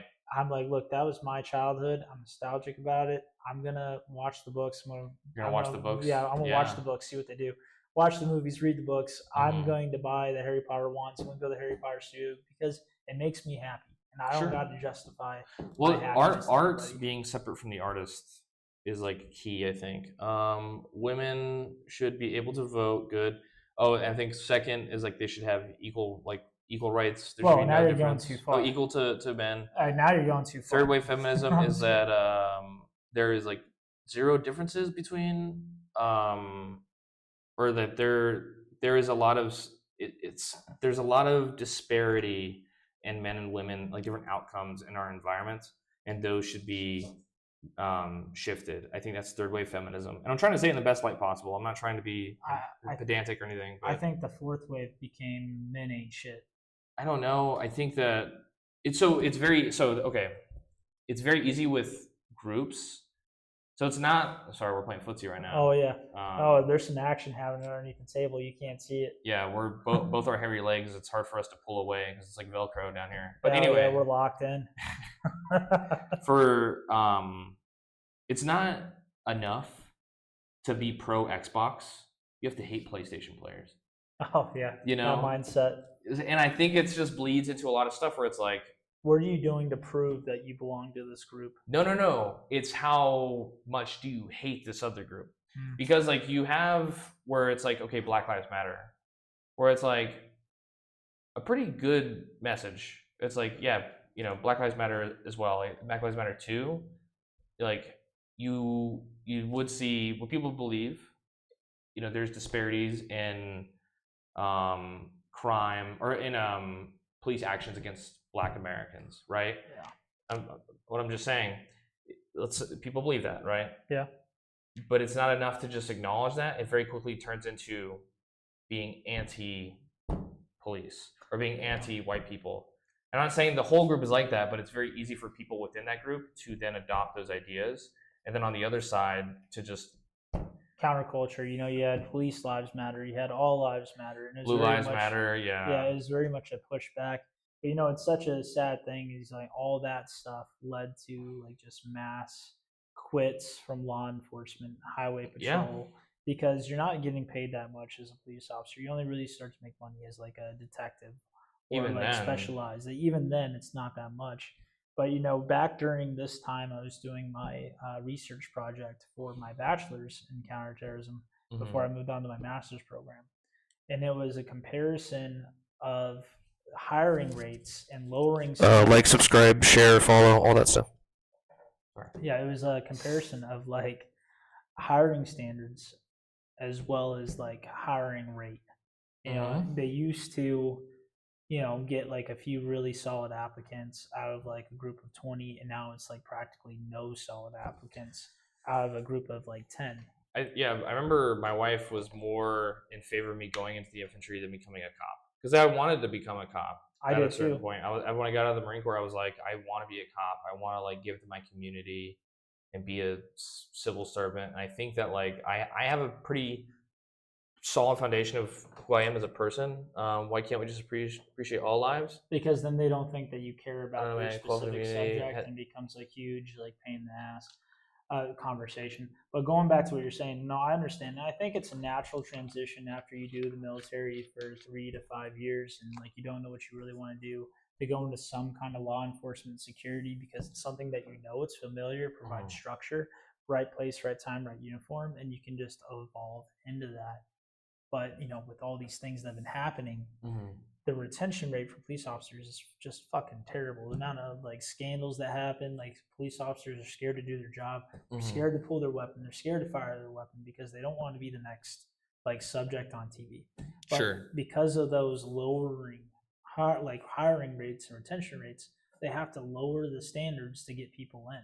And you have a lower quality of police officer, then feeds into a lot of those things. Yeah, it's a constant cycle. Now you have a cycle that's feeding itself again. Now you have worse police officers that are not, like, maybe they're not hesitant to pull their gun, they don't have the right mental focus, they don't have the right like characteristics that you'd want. But all that really just stems from police culture and how the culture is formed. Like if you live in Los Angeles, I'm from California, I'm from the Los Angeles area, and if you're from that area, like who the highest potential of like crime statistics is caused by minorities. So police officers see that and they build a demographic. They say, if I'm in this area, it's more likely these are my suspects. Right. And that's it's part of the way that we like profile, so we can easily assess the situation, handle the conflict, and say, okay, it's kind of like building. It's pattern recognition. Yeah, pattern recognition. Yeah. You're building a report card and you're going through your check the boxes. And of course, that eventually leads to discrimination. And then you automatically assume someone is the bad guy just based off of what you know. You use some fucked up shit. Yeah, you're going off of past experiences. You're going off of data. And that leads to just a terrible mindset. Really, the only way to reshape the police culture is to tear it down, start from scratch. You can't have any current police officers that have facilitated the culture that is today. You just have to have fresh training officers. And the question is, how would you do that without instructors? It's such a hard thing to do to rebuild a culture. I'll get to that in a second. So first of all, I want to acknowledge that why can't we just appreciate all lives? The problem, so Black Lives Matter is a stupid name. It should have been like Black Lives Matter as well, or We Matter too, because like just saying Black Lives Matter, it's like there's a lot on the table, like there's a lot of better names, I feel. But the point of the movement isn't to say like only they matter. It's that for a lot of these instances, people immediately start trying to find ways that they don't matter. If a white person died in America from a police shooting, it's never of like, whoa, what was he doing? What was he like 2 years ago? What was he wearing? Why did he, but immediately it's like, for whenever a black person dies, there's like this checklist, like, oh, he was arrested for this. George Floyd, he mugged a woman 3 years ago. It's like, well, that has nothing to do if this instance is police brutality or not. It has nothing to do with that. Yeah, you don't go off past events, you go off of current events. Like, but it seems only to happen to black people, where they like immediately a black dude gets killed by the police. It's some sort of weird justification to protect the cop, where it's like, the cop did something fucked up, point that out. And like, I don't care who they did it to. Like, we shouldn't be trusting police just willy-nilly. I'm curious what Ty means by wouldn't the vetting process be the same? Are you talking about vetting that process for suspects or vetting He, process I think for she's talking for hiring. a hiring? No, the vetting process. Well, the vetting process is fine. It's just that they lower the standards as far as like passing a written test, um, past crime, past drug charges. Like a lot of that stuff goes away. And it was the same thing that we saw in Army recruiting. Okay, suddenly, okay, tattoos were allowed, and like, tattoos not a big freaking thing. But like the ASVAB score, there was a period where you only had to get like a 21 on the ASVAB. As long as you got a combat job after that, I mean, that's great. We're getting our numbers, but that's not exactly the quality soldiers that you want. Yeah. Um, Sanders also have ceilings. LOL. I don't. I don't think so. I think standards would just be the floor. There's no max standard a lot of the time. It's the norm, like the standards are the normal level that everybody like should be able to make. You shouldn't have to shift that lower to accommodate, at least in my opinion. Okay, stop and frisk plus other data shows that crime is enforced disproportionately against minorities. I think that is true. I think from like to see there's not like a good correlation of like police and with stop and frisk of like, oh, when they stopped and frisked these people, there was like a lot of data that showed that they needed to stop and frisk more black people to get more criminals. It was like a lot of that does seem racist. No, for an interesting police, comment.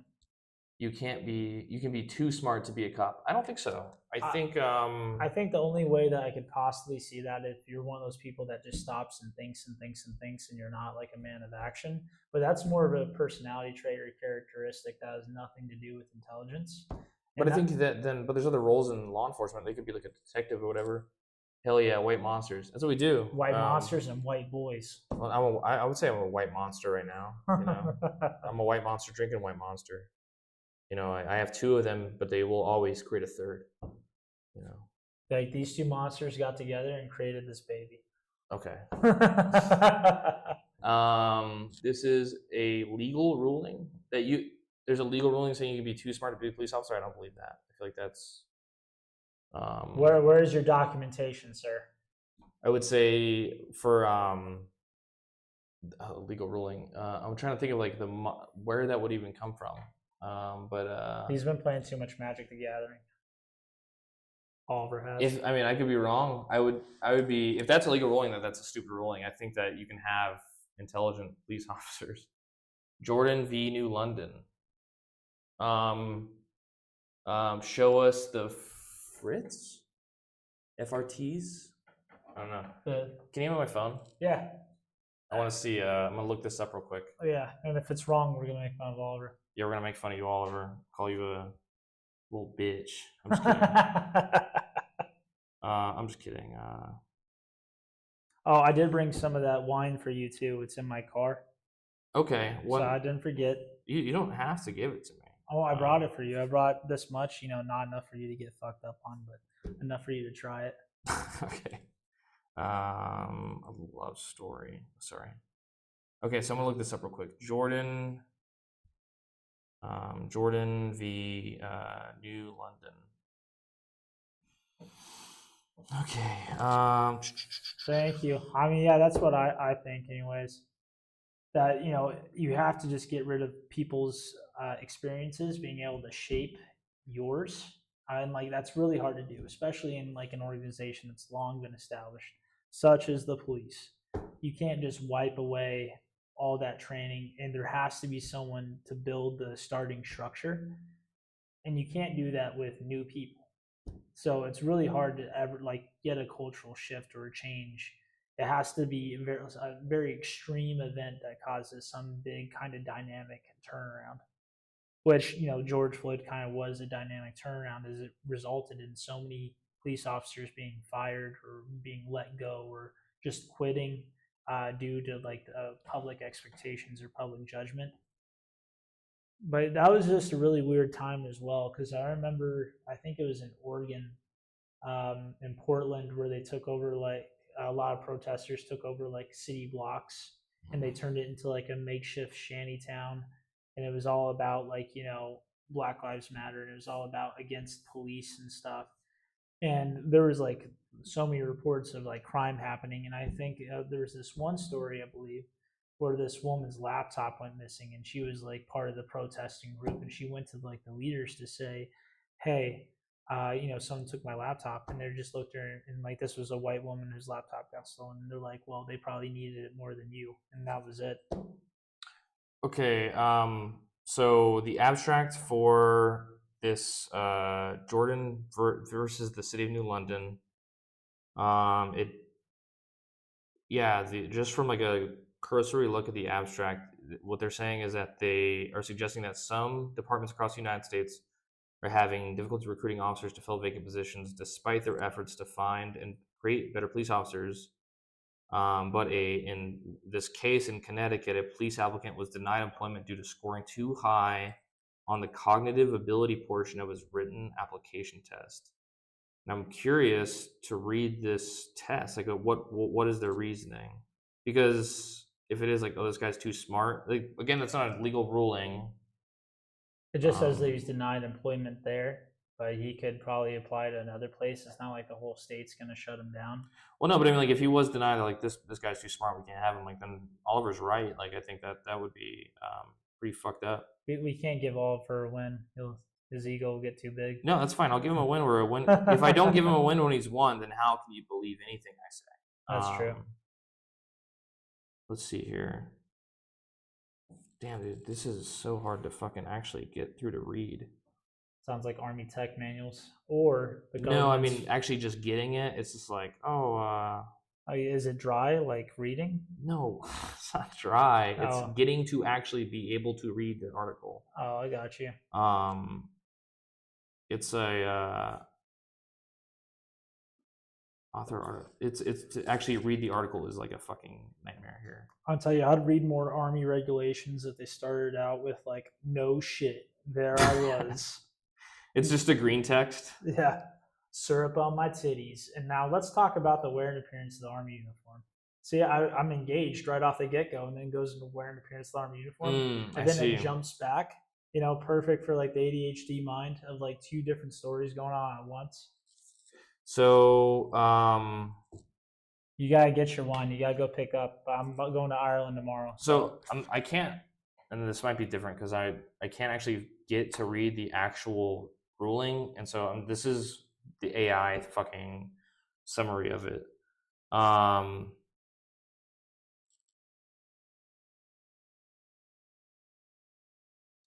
What the reason the police said is if applicants in this one. Yeah, so that's what I read too. That if they had they scored high on the intelligence test, they wouldn't hire them because they believed they would just leave the job quickly. Which it's a really silly ruling. The ruling, the court ruling is saying that it's not discriminatory to basis like for that to be the basis for that state. That is discriminatory in my personal opinion, but I get it's discriminatory, but it's not illegal discrimination because there's going to be tons of different types of discrimination that are legal and illegal. Yeah, but I mean, they can try it at other police stations, but I agree that's a little silly, especially if it's a police department that's having a struggle with retaining applicants or getting applicants. You imagine that you'd want everyone that you can. But I mean, if you have the money to field like 30 police officers for a city, and you have like 10 police officers and you get one that's like high cognitive, you figure they'd just hire that guy because you're not using the money right now unless they're misappropriating funds, making do with what they have and using that money off the books. Well, no, we're getting to a lot of different speculation here, but what the police station said is, they were getting a lot of applicants and they've seen that applicants that score really high just leave immediately. They're like, we're not going to hire people that trend. See, this is what I like about Shower. She has that same ADHD spring that I have where she just jumps around in topics, and I do the same thing. So, where is my wine? Oh, sad face. How can America get rid of those freaks that are shooting kids in Catholic schools? Oh, so he's talking about trans people, I'm sure. You got to shoot them first. So it's happened twice now, in what, like 2-3 years. I think people are kind of like really blowing this out of proportion. I think because this person is like wacky. The shit that they were posting, like this person was like, we need to kill all the Jews. They're also transgender. They're like, we need to kill Donald Trump. Like there was this person is like the most schizo internet fucking person that like I think you could make a case to paint this person into a lot of different corners of like the political spectrum that I don't know what's valid. I think just to pay attention to one part of it is kind of weird. Like oh they're trans, so like that's what we need to focus on. Like I don't know, like the if you're gonna look at like correlation of like school shooters, a lot of the time it's just gonna be like white dudes, and like I wouldn't sit there and be like, we need to stop all these white people from shooting schools. It's like, well, I think it's probably something to do more with like a lot of these crazy people and access to firearms. But well, let's talk about it. okay, Let's talk about how whenever these events happen, usually they're very public on social media. Right, they of course. post something, whether it's Instagram, Facebook, whatever, Snapchat, they send to other people. If it's suspicious or it's causing alarm in your brain, I think we all have a social responsibility to call that in. But when all these events happen, their friends are just like, people that they knew were just like, oh, I didn't think he was serious. No, like you gotta. Well, how many people do you know that make jokes about everything like that, though? Yeah, how many people actually post them on like Facebook or Instagram? And That's true. As like a manifesto. Right. But we should have a social responsibility to say, hey, I'm concerned about what he's posting. I'm going to call it in. But nowadays, I feel like no one wants to get involved. No one wants to be that narc. No one wants to. I don't know. Even if you did call it in, like, what would it have mattered? If they called it in? Because you had the guy that shut up Parkland, Florida. He had been arrested like 30 times, and they never took his firearms away. Every police department is different. Every state is different. Well, that's what I'm saying is like there's a lot of these things. It's like, yeah, there's. If you call in on 50 different individuals prior to 50 different events, yes, some are going to happen, but I also think some will be prevented. Sure. I think we have that social responsibility to do what we can to minimize these events. Yeah, but that's not satisfactory for anybody. Like, well, I just think that no one likes to get involved. No one wants to play a role. Everyone wants to be left alone, and they don't want to be caught in anything that's outside of their social bubble. Because like says, but why are they able to buy that kind of gun in the U.S.? In no case is an AR-15 or an AK needed. So okay, this is where I think it's really interesting. Yeah, we're getting into gun control now. Because topics. I would consider myself like a liberal, right? Gross. I'm kidding. I am super pro Second Amendment, and no amount of school shootings will change my opinion on this because the Second Amendment has nothing to do with preventing kids from being shot in schools, has nothing to do with self-defense, has nothing to do with any of that. The point of the Second Amendment is to protect yourself from the government. Yes. This is one thing I like to say when I talk to people that are leftists or people on the left that are really against for gun control is, have you heard of the Tulsa race riots? Yeah. So Tulsa, Oklahoma, Black Wall Street was like bombed. A bunch of people got killed. It was a race riot and stuff. I think a armed minority is a hard to oppress minority. And I think especially with what you're seeing, and if you believe that our government's overstepping in constitutional rights right now, this is the perfect time, perfect example to show people on the left, like, no, this is why the Second Amendment is really fucking important. You need to arm yourself. You need to be able to protect yourself against the government. An AR-15 and AK-47, you're right, isn't needed for home defense. Isn't needed for hunting unless you're hunting feds. And then it's that you would want that, I'm not saying you should hunt feds. I'm just saying that's what the Second Amendment is for. We got him, get him. I'm saying the Second Amendment is to protect yourself from a tyrannical government, And like, I understand that. I just feel like a little bit as much at times. Like, would I sign off on every American having the ability to go in and buy grenades, buy rocket launchers? I get what, like, you are very strong Second Amendment. Like, you're saying we need those weapons to counteract the government's weapons. I get that. But I also don't think that common sense is very common. And I wouldn't trust your run-of-the-mill American with a grenade. When it comes to explosives, it's a little bit different. But again, the only thing preventing you from owning a grenade is a tax form. Okay, so anyway, AK-47, easiest way to buy. LOL, don't get in the way of my right to bear arms. Buy some whiskey. But why are school shootings such a big problem in the U.S. and not in similar countries with gun control? Well, because you said it, there's countries with gun control. I'm not saying if we had gun control, we would stop school shootings. I think if we had the gun control that exists in a lot of countries, we would stop school shootings. The problem is, I don't give a fuck. Like, that's not my goal. You know, you could have a school shooting every day, wouldn't change my opinion. The thing about guns in America is to prevent a tyrannical government. That's it. Until we live in a world where I can trust the federal government, then I'll give it my guns. But I don't trust the federal government, never have. I mean, I'm not a government like toady either. I just want to be left alone and enjoy the things that I enjoy. But I also don't trust my like fellow person, my fellow man. I think, you know, I'm likely to get stabbed in the back by my neighbor. You know, you can't really trust anybody nowadays. I don't think we could erase the guns that we have now. I don't think we ever could have a strict gun control country because it's such a deeply ingrained core of our country. Like you said, it's the Second Amendment. But guns, having our own guns, our own hunting rifles, our own whatever, is the only reason that we were able to win the war against the British and get independence. And that's like core belief of, you know, we're living free, and this allows us to live free. I mean, everything that is written on paper doesn't matter unless there's violence backing it. And the Second Amendment is what ensures all the other amendments.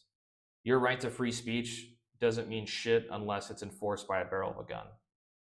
You know, nowadays, like, people are losing their jobs for having public opinions, so we're losing that ability of free speech. That's different. If you're getting cultural pushback, I don't give a fuck about that. If you're a racist asshole online and you lose your job as a racist asshole, yeah. But if the federal government is forcing you to lose your job, or the federal government is taking your shit away, then I think that's the time you should start using your guns. If the federal government is coming in and breaking your rights as an American, that's what the Second Amendment is for, is to enforce those rights, because nothing is enforcing your constitutional rights except 556. That's it. Everything else is just a smile on a piece of ink on a piece of paper. So my question is, how come there's not like more organized militias that are anti-government, that are like making stands? Like, what is going to be the breaking point against the government for like the common man? Unfortunately, I think a lot of militias are performative. I don't think a lot of people hold these opinions legitimately. I think a lot of people are very much in favor of the boot when it's on their side. And I think most militias, most Second Amendment people will be on the right. And when we do see government overstep on the right, people that are Second Amendment people don't give a fuck. I think you got an interesting comment that just came up. Okay, we talked about it earlier. News coverage is up while violent crime is down, and also there's zero per capita correlation between firearm ownership and mass shootings. And plus, this is from Because Like, thank you, Because Like, I think this is the first time we've seen you in here. And plus, do you think you can defend yourself against the government? With or without that kind of guns will make no difference. Okay, I will acknowledge that real quick. So, absolutely.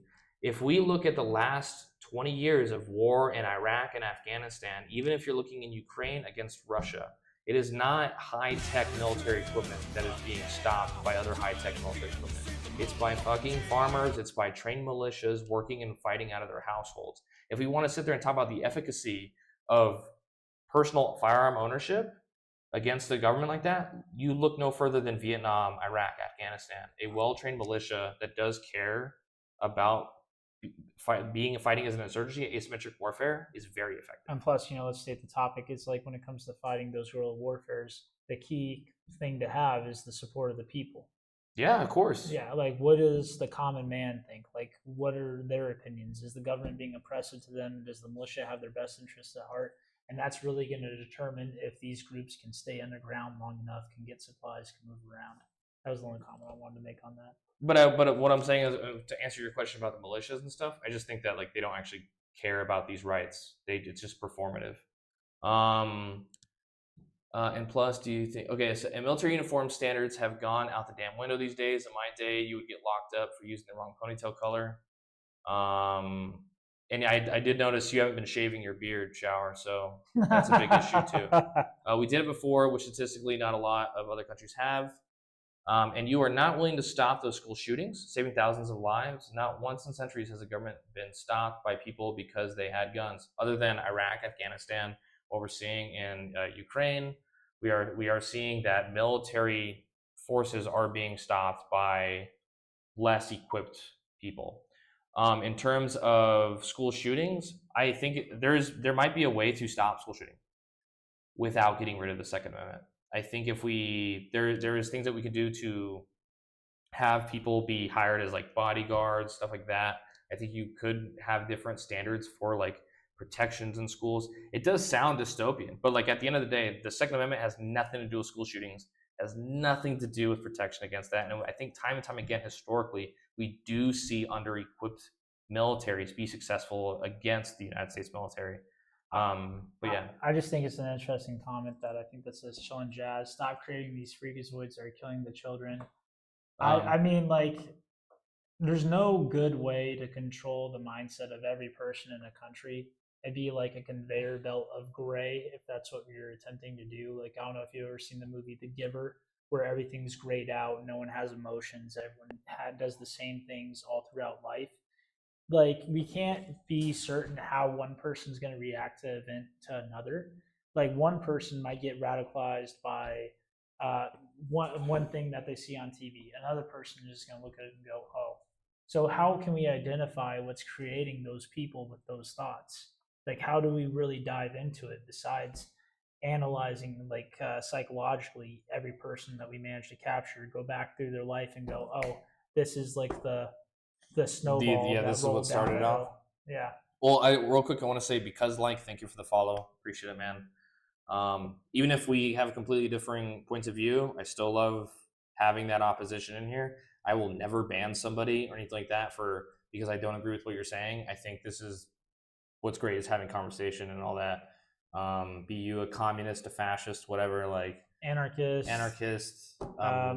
a dirty Christian, a dirty white Christian, Pagan. just fuck around. Libertarian, it's all Yeah, good. libertarians are the worst though. No, I'm just kidding. That's not fighting against their own government. I think if they were fighting their own government, it would be more effective than. But what I'm trying to say is, you can have an under-equipped military be successful against the United States within their own government. It would be even more effective. We saw people take the Capitol with with not a single shot fired. If you take into the gun person, that would be if you take away the gun of that person. Oh, talking about the you said like freakazoids or whatever. Well, yeah, and this comes down to, a lot of states, when you go to buy a gun, you have to do like a background check. But there's not really any states that include a medical background check. And because that can lead to discriminatory, like, yeah, sharing your medical background, no one really wants to do that. Like, I don't want to like let this person know about. I think if you're Baker acted, that pops up on the FBI. The what? Baker acted, like if you were institutionalized by like the federal government. Yeah, that's one thing, but like. But even then, you can still buy a gun easily. Yeah, but it's like if you have depression, anxiety, and you don't want the government to know that, you still want to own a gun because maybe like you grew up going shooting with your dad, and that's the only way that you really get to bond with him or whatever. Mm-hmm. You're not going to want the government to know that you have these things because they say if you have these things, then you can't have a gun. So it's a whole violation of your personal information in order to control that aspect. Now, if we could see everyone's medical background and we have the base guidelines of saying, oh, if you have this, you can't get a gun, that's one thing, but you're also violating that personal freedom of information. You gotta scroll up because it's going really quick. This is great. Because like the middle ground would be to invite you is gun control doesn't matter and equal distribution of health, plus an accessible medical care that's easier to fix where guns are. Computer, move the news timeline back by a single year. The parents need to be more involved with their children's mental health. Chilling jazz, because like again, totally focusing on the wrong thing. Recognize potential hazards and behaviors either. Because like says, I agree that are huge problems, but I don't think fixing those would make gun control not needed. We can't ignore the background of these people anymore and sweep it under the rug and be politically correct and not want to hurt people's feelings. Enough is enough. Yeah, of course you should know I'm not from the U.S., but you guys do live rent free in our heads. Just giving my stance on things. Yeah, that's fine, brother. Blaming it on guns and not the fucking person behind the crime. Binary people have done mass shootings for decades, but 2 times the LGBT is too many for me. Yeah, that's what I'm saying. Chilling Jazz, like you have 2 shootings by trans people. Now is the time to freak out. Like now we need to start banning guns from mentally unwell people. I think that's kind of crazy. I think I think that's a big jump. I think people get frustrated with how things are, and eventually they feel like a sudden jolt is needed in order to get their point across. They think maybe that they're not being heard, they're not being listened to, and they think the only way to move the cause forward is to cause this big event. And I think that's what you're seeing with a lot of these. I think the internet is just fucking making people crazy. Yeah, Just radicalizing people like nuts. Yeah, Like look at the guy that lit himself on fire in front of the Israeli consulate in DC. yeah. Never has left the country. Never been to Israel. Never been to Palestine. Probably has never even fucking met an Israeli, and was so fucking radicalized by the internet. He lit himself on fire, killed himself in front of the consulate. Internet is just it's nuts. There's these what we're talking about, people just being isolated and stuff. This person was fucking crazy. And if you look at their social media that's coming out, it's like they're posting a lot of pro-Nazi shit. They're posting a lot of like Jew hating stuff. They're posting a lot of like trans stuff, and it's like. And it goes back to that whole social responsibility of reporting those kind of events that are warning signs. But did the people around this dude know that he was serious, or that he was even doing a lot of this stuff? I don't know. I haven't seen anything from the friends or family. And that's what I'm saying. If it's on social media, like someone probably saw. But someone that he knows, maybe not. Like maybe. I mean, supposedly, like the Facebook like system of like seeing what you post is super good now. Eventually, like things get taken off. Maybe the system just needs to be faster. Maybe they need to have a team dedicated to watching that. Well, it's on YouTube. A lot of this is on YouTube as well, or like Twitter, which Twitter already, or X, is like super radicalizing a lot of the shit already. Like it's a lot of the stuff probably doesn't even crack the top 10% of the crazy shit that's on there. Yeah, and I actually want to make one more comment about the gun control thing. So I could see maybe 2 things you can do. So now when you join the Army, you used to be able to the Army couldn't look into your background. Military could not look into your background on what you had medically wrong. And I speak on this as a former recruiter, as well as one that's kept in touch with like the policies required to join.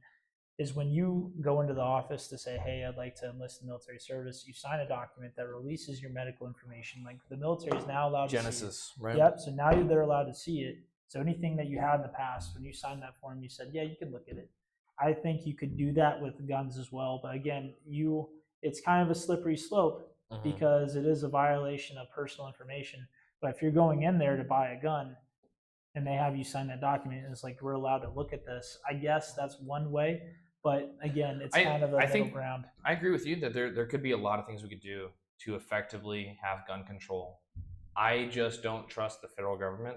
Oh, I agree. In that aspect. I just don't. I mean, I've never believed that a politician ever has my actual best interests at heart. I think it's all very corporation based. What looks right in the moment. Well, when I run for office, I would hope that you'd think I would be different. No, you'd vote for me. I'd have faith in you. The other thing I think we could do with new guns is maybe have chips in them and like have them.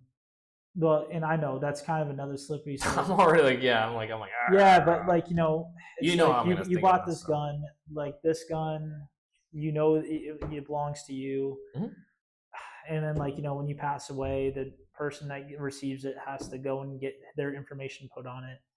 I don't think that's a necessarily bad thing, but I don't know. It's all about what you're like willing to let it go away with. Like, what are you willing to give up in order to get this? Because that's the thing about politics. In order to get this, you have to give up this, and everyone's going to disagree on what they think they should give up to equate to what they're going to gain. Okay. We'll go back to read these things. Okay. They don't play game. Whoa. Yeah, we got a little bit of a traffic jam that we're going back through. Okay. We can't ignore the background. Yep. Enough. Of course, you should know I'm not from the U.S. Yep. Blaming on the gun. Okay. Binary people. That's where we at. Radicalized. Russia already came to this conclusion. You're never going to get a country without evil people, but you can prevent them from getting the means to do harm. They don't play games like America does. Oh, Russia? They play different games, like sexually assaulting men with other men and spreading STDs. Russia's really good at that. Yeah, the internet is crazy polarizing. It is. That video was insane to watch. Wasn't he in the military too? Yes, he was in the Air Force. The guy that burned himself. Aaron Burnell, I think his name was. Yeah. Bushnell, Aaron Bushnell. Okay. I did a report on him for school. That's why I know that. It's a lot more interesting than the report I did. I did one on Francis Bacon. Nice. Well, it wasn't as explosive as that one. Yeah, mine was a fiery presentation. Is tangible, feasible target much unlike trying to fight guns? They already know the terroristic tendencies of these organized freaks. Yeah, it can't be done in a few years, so they need to be moving on. Yeah, I don't think trans people have terroristic tendencies. Well, you can't just assume that. I mean, terroristic tendencies, you're saying the whole group doesn't have that potential. I think when someone has a strong enough idea, anyone's capable of terrorism. It just really depends on how radicalized, how focused they are. If you're in a box, if you feel like you're in a box and it's getting squished in on you, and you feel like you have no hope, no choice, I think anyone's going to try and punch a hole through I would that. say this person is far more, the cost for them to shoot up this school has far more to do with Israel Palestine than transgender shit. Yeah. I think that's probably what they're going to find with this shooting is this person was just so like, oh, we need to save Palestine. Yeah. And so radicalized by that shit. I mean, the question is like, what is defined as terrorism? Really, there is no formal definition for it because every nation, every country has their own idea of what that is. It's kind of a meaningless thing. It just means bad. Yeah, it could be propaganda, anti, like, you can say, oh, I'm anti these people.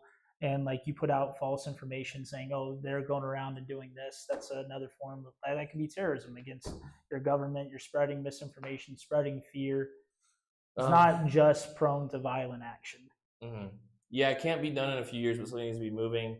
Not only the thoughts and prayers. I agree. I think there could be things done in terms of like security, things that aren't going to infringe on the Second Amendment, but that you could have both. I think you could walk and chew bubble gum. I think Texas does it really well because they have a tendency with their high schools to hire former veterans and retired police officers to be security during the school. I think one of the best schools I ever saw for security when I was doing my recruiting time.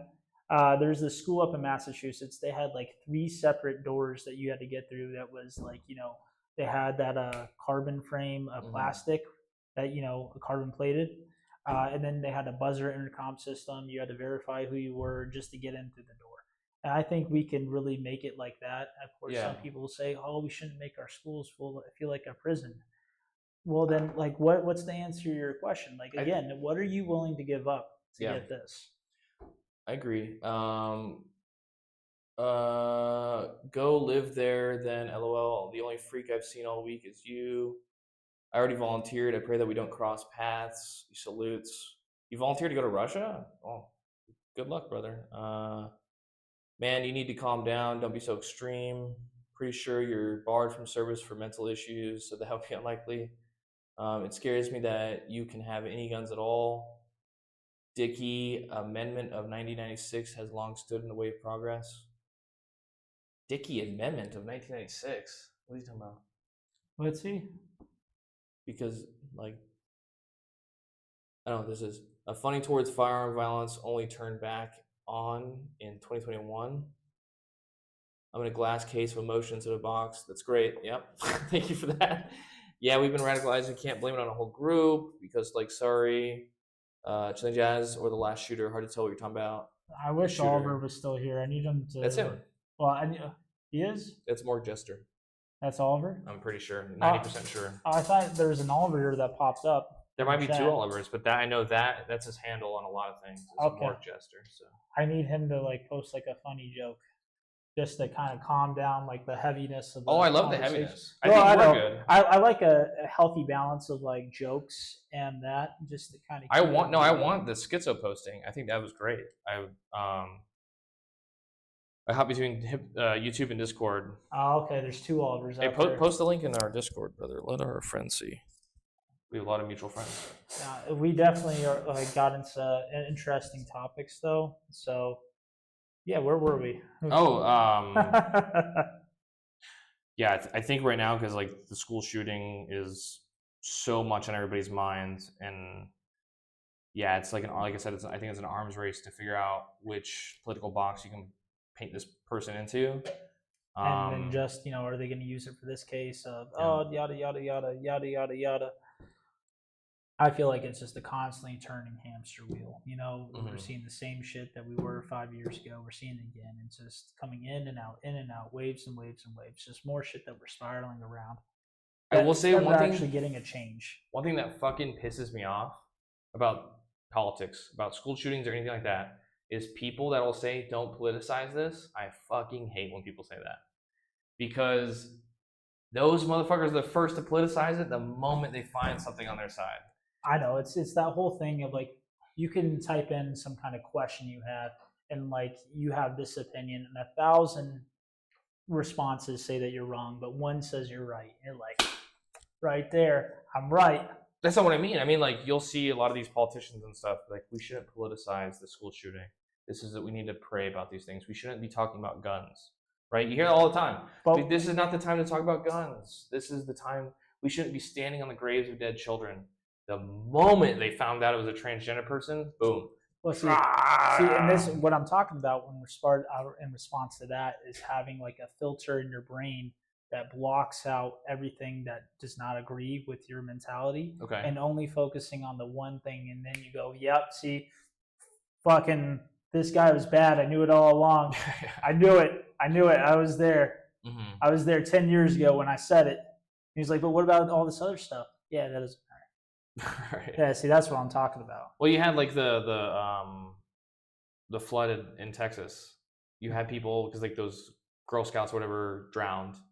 Are you familiar with this? Like a month ago, Yeah. people were like, we shouldn't be politicizing this.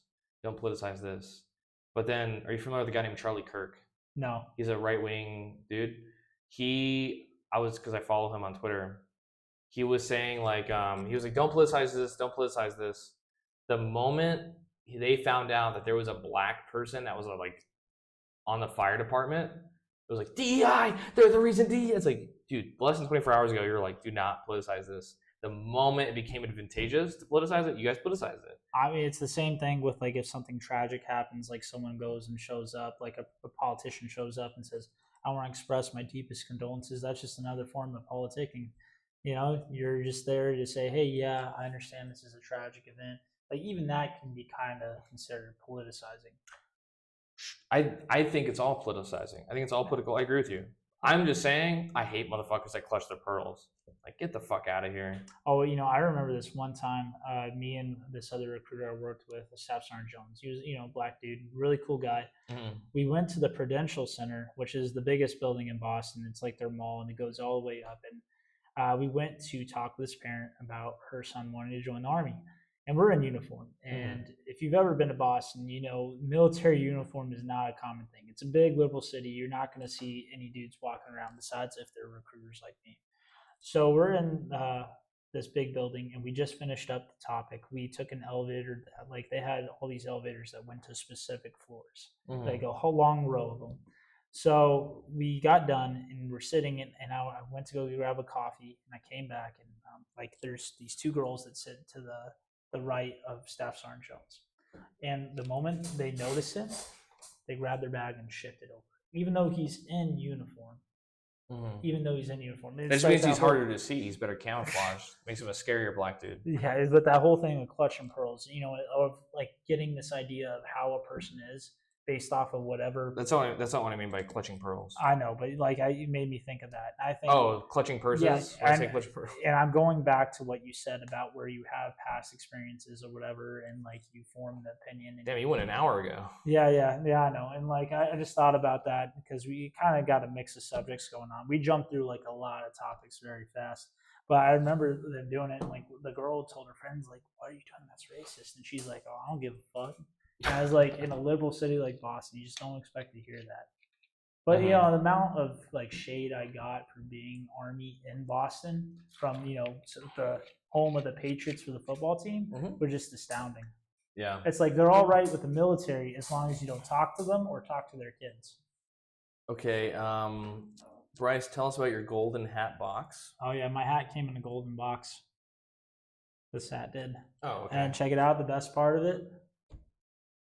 It's like a demon samurai thing. Yeah, I really like these hats. I'm not sponsored. I don't get free. It does look like it is a nice hat, you know. Yeah, I ordered a couple more. I disagree. You should respect the victims, of course, but turn to politics for answers. I'm familiar with Charlie Chaplin. He's got a great mustache. He does have a great mustache. Did.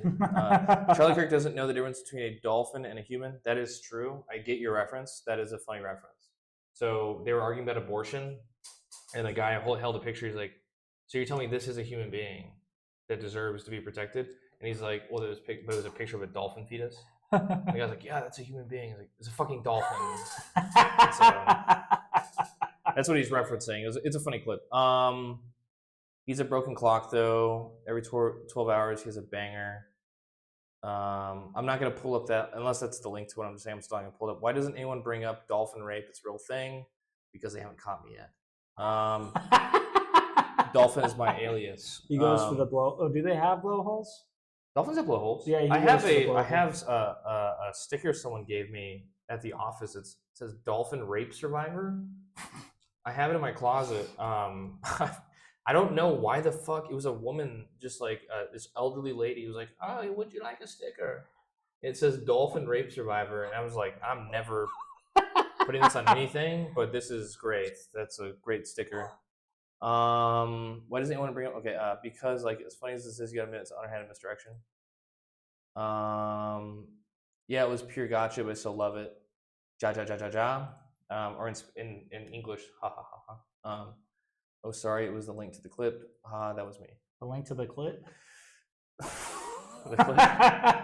Wasn't sure you would get the reference. Oh no, I got the reference immediately, dude. He's all about dolphin fucking. Yeah, dolphin fucking is. It's a pastime for him. You know, it's a passion. Just like how I make alcohol and wine and mead, and he gets it on with dolphins. Yeah, I wear a dolphin suit actually, and that's how I do my rapes. Put some. Do they have pheromones? Is that a thing? I don't know.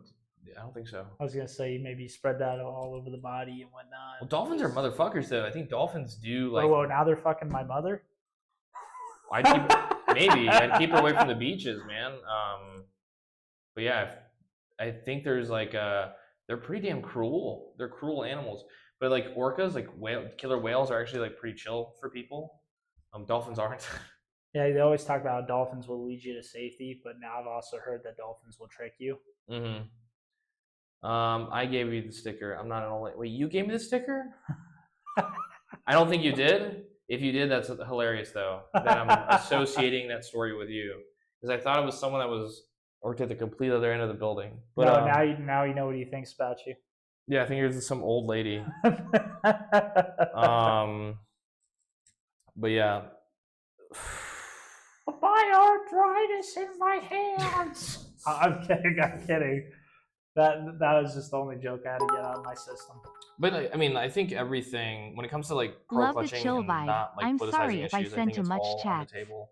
Oh, thank you for the 50 bits. Love the chill vibe. I'm sorry if I send too. No, you don't send too many chats at all, dude. You're fine. But yeah, thank you for the bits. Yeah, dude. Don't hold back. She does technically work at the computer at the end of the building. Different building. She works at a different building. It's a little bit more of a walk. Dizzle, hello. I don't know who T Dizzle is. Oh, that's probably her on YouTube. Her other handle, T Dizzle. That's a good name. T Dizzle. You know. So I want to talk about anti-terrorism again. Yeah. So for your degree, what would you say like are some interesting things that you had to go over in that course that maybe you didn't expect? I think a big thing was stepping into the mind of those that would want to cause violence to whatever in the United States. One is like understanding what drives them, what's the mission, what's the goal, why are we doing this? Yeah. The other thing is identifying targets. You have to look at a city, and it could be the city you grew up in, it could be a big city like Boston. So you're saying in school they made you as a thought working project, you had to like think as a terrorist. Yeah, I mean the whole point of counterterrorism is thinking about the objective that terrorists have. Like what's the end state? Well, like if you're gonna attack Boston, how would you attack it? What are you going for? Are you going for infrastructure? The Jews, Yeah. every time. You going for medical services? What Lawyers. exactly? Yeah, lawyers. No. The Jew. No, I'm just kidding. Okay. One of my reports I did was an attack on Boston Metro and what that would do to the rest of the city, especially with Boston. Like you have hundreds of thousands of travelers on the train every day going in and out of the city, around the city. If the metro, if one, let's say one station, the biggest station, was to be attacked, what would that do to the rest of the city? To think about the delays and think about the police officers, the firefighters, the medics that are on that train to get to their jobs. There's going to be a slowdown of all services. Right. And is that the initial attack to something bigger? Now, what are your goals? Like, and how, now you have to flip it back. Once you've identified the structures that you want to hit, and you've looked for the vulnerabilities, you look for the weaknesses, now how do we mitigate those weaknesses and think about budget constraints, how much money we can invest in this, but also what's going to be the long term? What's the likelihood? You have to go over so many different variables of what attributes to a terrorist attack. It just. And you said you did this in Boston, right? I did my project for Boston, yeah. So what were you doing in your schooling? I did my schooling through Southern New Hampshire University. I lived there, and like the school was really good, and I was not too far away, so I could drive to the campus and use the gym if I wanted to. Okay. Really interesting mascot. Their mascot was the Penman, like Penman, like accountant. Like that was their mascot. Okay. Anyway. Yeah. I want to know. I want to talk about Boston. I know. I always think that's funny, but like, yeah, it's understanding what is the end goal and what are the vulnerabilities of their goal. How do we minimize it? How do we minimize radicalization? How do we minimize their numbers? And what are we doing to look out for these patterns of behavior that are leading to these tragic events? Right. Like the Boston Marathon bombing was a big one. Damn it. I was fucking waiting to bring that up. I know. I was trying to bring it back to Boston. You talk about a fucking mascot. I'm sitting here like, all right, I think it's a really good question. I want to bring it to the Boston Marathon bombing, and here you are. Go ahead. Steal my thunder on my own show. If the goal is to cause a lot of damage, you want a place that's populated with a huge amount of people. And the same with the Boston Marathon bombers. They waited for people at the finish. And as soon as they found the right time, they let the devices go off. Now, if you're going to do it, like, think about this. If a device was to go off on a train in Boston, what is the potential damage that could be caused? And that train gets derailed, it crashes in the tunnels, it causes maybe some architectural structure damage, collapses in on itself, more people are hurt. And the type of bomb would have to be very important too. Because the reason it's like the type of bomb that was used for the Boston Marathon bombing was a pressure cooker with nails and shit. It was maximized for like anti-personnel damage. Whereas if you're trying to derail a train, you'd use a different type of explosive. I mean, we're giving a lot of weird things to consider for terrorists, but I'm just running through it from my mind of like. Well, what would be the best bet? Like, you got to think about the placement structure of it too. Where should security pay more attention to? And I think probably the best part, the best part to look at for security wise, if you're on a train, is the connecting cars. Like if you're placing an explosive there and the goal is to detach the cars, and all of a sudden like that explosive force maybe lifts the train up, like that's a weak spot connection. It's not solid. If you get rid of that and the train lifts up and then crashes and derails, it's more likely that more damage is going to happen. So you have to look at these weaknesses and think about what you can do to mitigate that. Should we have security on the trains? Should we have metal detectors? But all that stuff costs money, so you're working with a limited amount of potential. Yeah, and like it's a cost-benefit analysis that goes in there. All right, let's scroll up a little bit, see what's happened in the last 5 minutes. Scrolling up, see what we missed. She definitely okay. You're cool, dude. It was pleasure conquering chilling jazz with you. No other handle. Pleasure for me too. What study did you do? Ahem, information technology. I sort of work with fellows on stream IT. Oh, Blazed Riot, what's up, man? He's a guy I play D&D with. Oh, that's pretty cool. See, you're a friend of the stream. Best 2 months IT training and Army get forced into my brain. Here in Belgium, we had an attack on the metro. That was in 2014, 2012. I remember it was under Obama. Unwin TV. I'm glad I could never be drafted. That's great. You have bone spurs. And the airport on the same day. How so? I'm not sure how much they talk about their personal lives on stream, so I'll just say yes. I don't know what the question was. I'm over the age of limit and disabled. Oh, me too. I'm disabled mentally. Right. Yeah. Yeah. Bone spurs. Sorry to hear about your disability based on your 2 messages. You would have been fun to kick with. Oliver, 2016, if I'm not wrong. Okay, I wasn't too far off. Yeah. And it's like, unfortunately, transportation is common methods, because you can think about all the people that move in and out of bus systems, train systems. There's just not enough security to keep your eyes on all of it. And that's just the weakness that we have. But thankfully, I think the problem with, like, I'd say with radicalization, a lot of events get prevented because people spend a lot of time planning. Thankfully, we don't have people that just, it's not more common for people to just go out and do it. Like, right. Unless it's a school. Yeah, unless it's a school. AR-15. I mean, it's just easy. It's easier. Whereas, like, you look at like Timothy McVeigh with the Oklahoma City bombing, that was like a year and a half of prep. Yeah. And that was like, and he was like an EOD tech from the Army. Like, he fucking was committed to doing that bombing. And there's a lot of people that go through all those planning steps, and like slowly it becomes real. Slowly they're building. But it's maybe somewhere in between that our guys are able to pick up the messages, pick up the suspicious purchases, and put a stop to it. Now, if people were just to go out and get like some local supplies at their hardware store, some chemicals, and just commit acts of violence, I feel like it'd be a lot more dangerous out there. Yeah, I mean, but it is generally difficult unless you are like super knowledgeable and have a lot of the know-how, which is really rare, to make a lot of these bombs. It's kind of hard. But you work in cyber. I'm amazed you know about it. Oh, you're amazed I know about it? I know a lot. I know a little about a lot, I should say. I'm not like an expert in any field. I try to keep track of a lot of things that are important to different countries. So I remember the Belgium thing because I remember seeing people lose their mind that Obama was doing a salsa dance during when that bombing happened in Belgium, and people were mad about that. So I remember that bombing in Belgium. But that's why I remember that. Like, I just weirdly connected that in my brain of like, I remember those 2 things, so I had a rough timeline. I want to respond to Shower's comment saying, do you think we could have enough CCTV like Europe has? I think the problem with that is even if we invested in the CCTV, who's going to watch the cameras, and what is going to be the doctrine for abnormal behaviors on camera? Well, it's not even just watching it live, because that's how they caught the Boston Marathon bombing, was CCTV from restaurants, of like watching the footage back and being able to track down these dudes. But that's reactive. That's not proactive. And I understand that, but I think it's impossible to be proactive.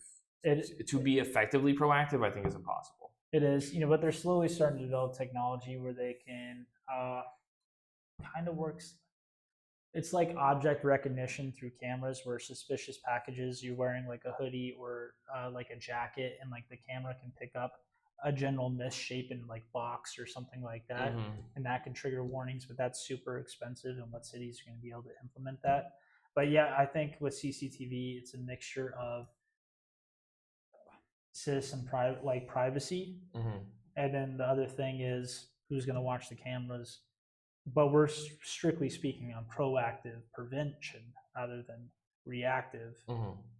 I mean, by the time it's already happened, it's kind of like, oh, that sucks. Well, we're going to catch this guy. Right. Well, I'm just going to continue reading. And, you work for the government. You can learn how to make bombs from the Anarchist Cookbook. If you look at the Anarchist Cookbook, it's a fucking joke. I mean, the fucking N-word gets said so much in that book. It's crazy. Have you read the Anarchist Cookbook? No, but realistically, if you want to learn how to do that kind of stuff, you just need to have a mix of mechanical engineering and chemistry, and then most of the shit the guy says is like wouldn't even work. But it is very racist. I remember reading the Anarchist Cookbook and you're like, oh my god, this dude's fucking nuts. But it would decrease the incidents that occurred during the Boston Marathon. Rooting for you, bruv. I hope this isn't crappy to mention, but I just started watching Mr. Robot. That's great. Oh, because he's in cybersecurity. That's a great watch. Never seen it. Yay. We could look at the benefits from London and their CCTV monitoring crews. I'm not MIT, not cybersecurity, but the 2 to 3 minutes of S1E1 season 1 was gobsmackingly inspiring. I started watching it 3 times, just unable to watch all of it. I've never watched Mr. Robot. It's way more tedious and boring than on TV. Yeah, of course. UK is going down the shittier. Please don't model us after them. Going down the shitter, sorry, not shittier. The guy who wrote the book wanted it removed from publication years after he wrote it. I'm in economics. Please don't hack me, y'all. Oh, okay. I think economics is a very unique field. I think it gives you a lot of understanding about the social and political environment. It's a social study. Economics responds to public events. Well, I'm sorry. He doesn't even tell you to make nitroglycerin stable, so anyone who falls recipe will blow themselves up. Mr. Robot is a good flick. You'd enjoy it. From what I know about my very limited knowledge of IEDs, the Anarchist Cookbook was a joke. I will say, probably one of the coolest courses I've ever got to do in the Army was back when I was in Special Operations at Bragg. They paid for us to have like an understanding of how to build IEDs and recognize IEDs. And they you had to complete the circuit. You had like a paper plate, and like you had the positive negative charge, and when like the vehicle would roll over the paper plate, it pressed down and connected the two together, and that would cause the explosion. So that was probably one of the coolest courses I ever learned about in the Army. How shape charges work. Yeah, and just like understanding what goes into it, and like understanding that these dudes in the desert are figuring out how to do this without any prior knowledge. A lot of them did have prior knowledge from fighting in several different wars and stuff like that. Yeah, and then you had the other kids that went to college for mechanical engineering and all that stuff. But all the dudes that were just living in the village, nothing around, couple of goats that they'd use outside. Yeah. Economics is like I said, it is a social study. It's very interesting, but not to most people, I'd say. He doesn't even tell you, maybe not that bad, but they're trying to make a bomb in their house. LOL, you need to know how to build it to disable it and how it works. How true is gasoline plus styrofoam? Gasoline plus, I don't know. I would like to shift away from talking about how to craft IEDs. I feel like we're getting into weird legal territory, and I don't want to go into that. But let me recognize Oliver really quick, because he just sent me a text. Oliver, if you want to get your birthday mead, you got to show up at my house tomorrow at like 4 a.m. because I'm leaving at 4:30 to go to the airport to go to Ireland. So now you have your answer. Yeah, he just texted me. He said, "Let me get my birthday mead." Okay, everyone just already said napalm. Yeah, it is. It's very easy to make napalm. It's very hard to light though, but when it is lit, it is very fucking effective. I thought you were the one that wanted to get away from this. I do. Well, everyone fucking posted the answer, so I'm like, all right, well, shit. But yeah, let's move on from talking about explosives. Bill Nye the Science Guy. Bill. Have you watched the Chinese version of Bill Nye? No. Dude. I'm curious. I'm going to pull up the song for everybody.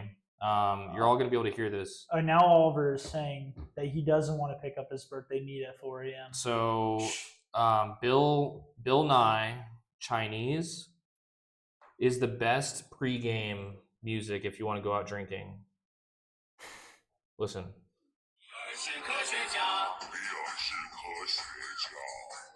Beer.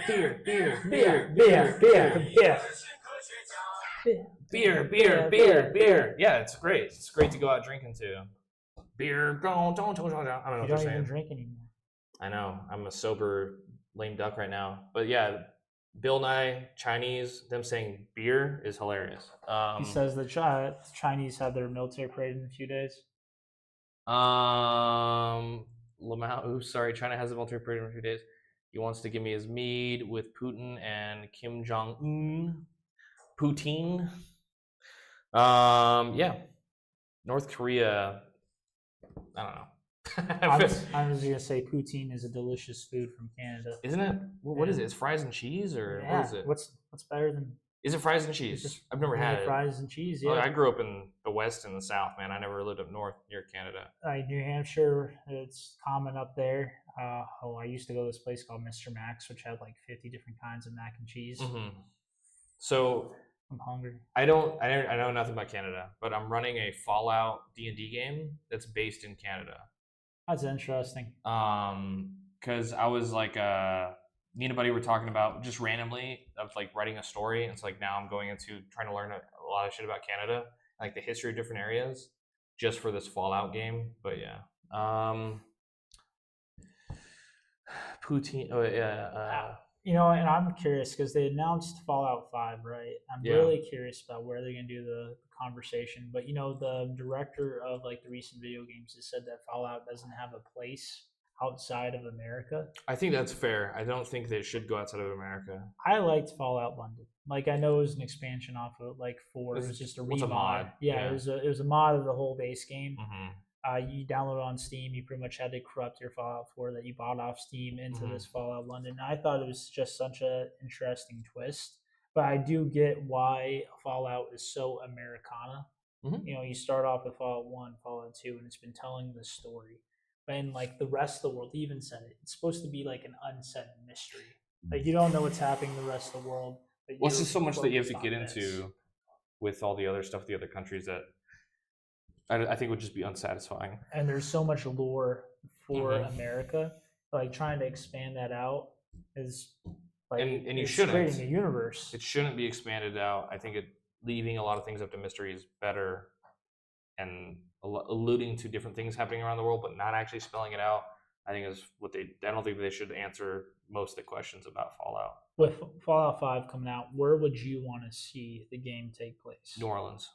I am also for New Orleans. Or New York City. I don't think Chicago would be bad. Chicago's already been done. No. Fallout Tactics. Yeah, but come on, it was tactics. It wasn't an actual game. Are you gonna tell me that Fallout Tactics rate like I never played Fallout. New Vegas? No, it doesn't.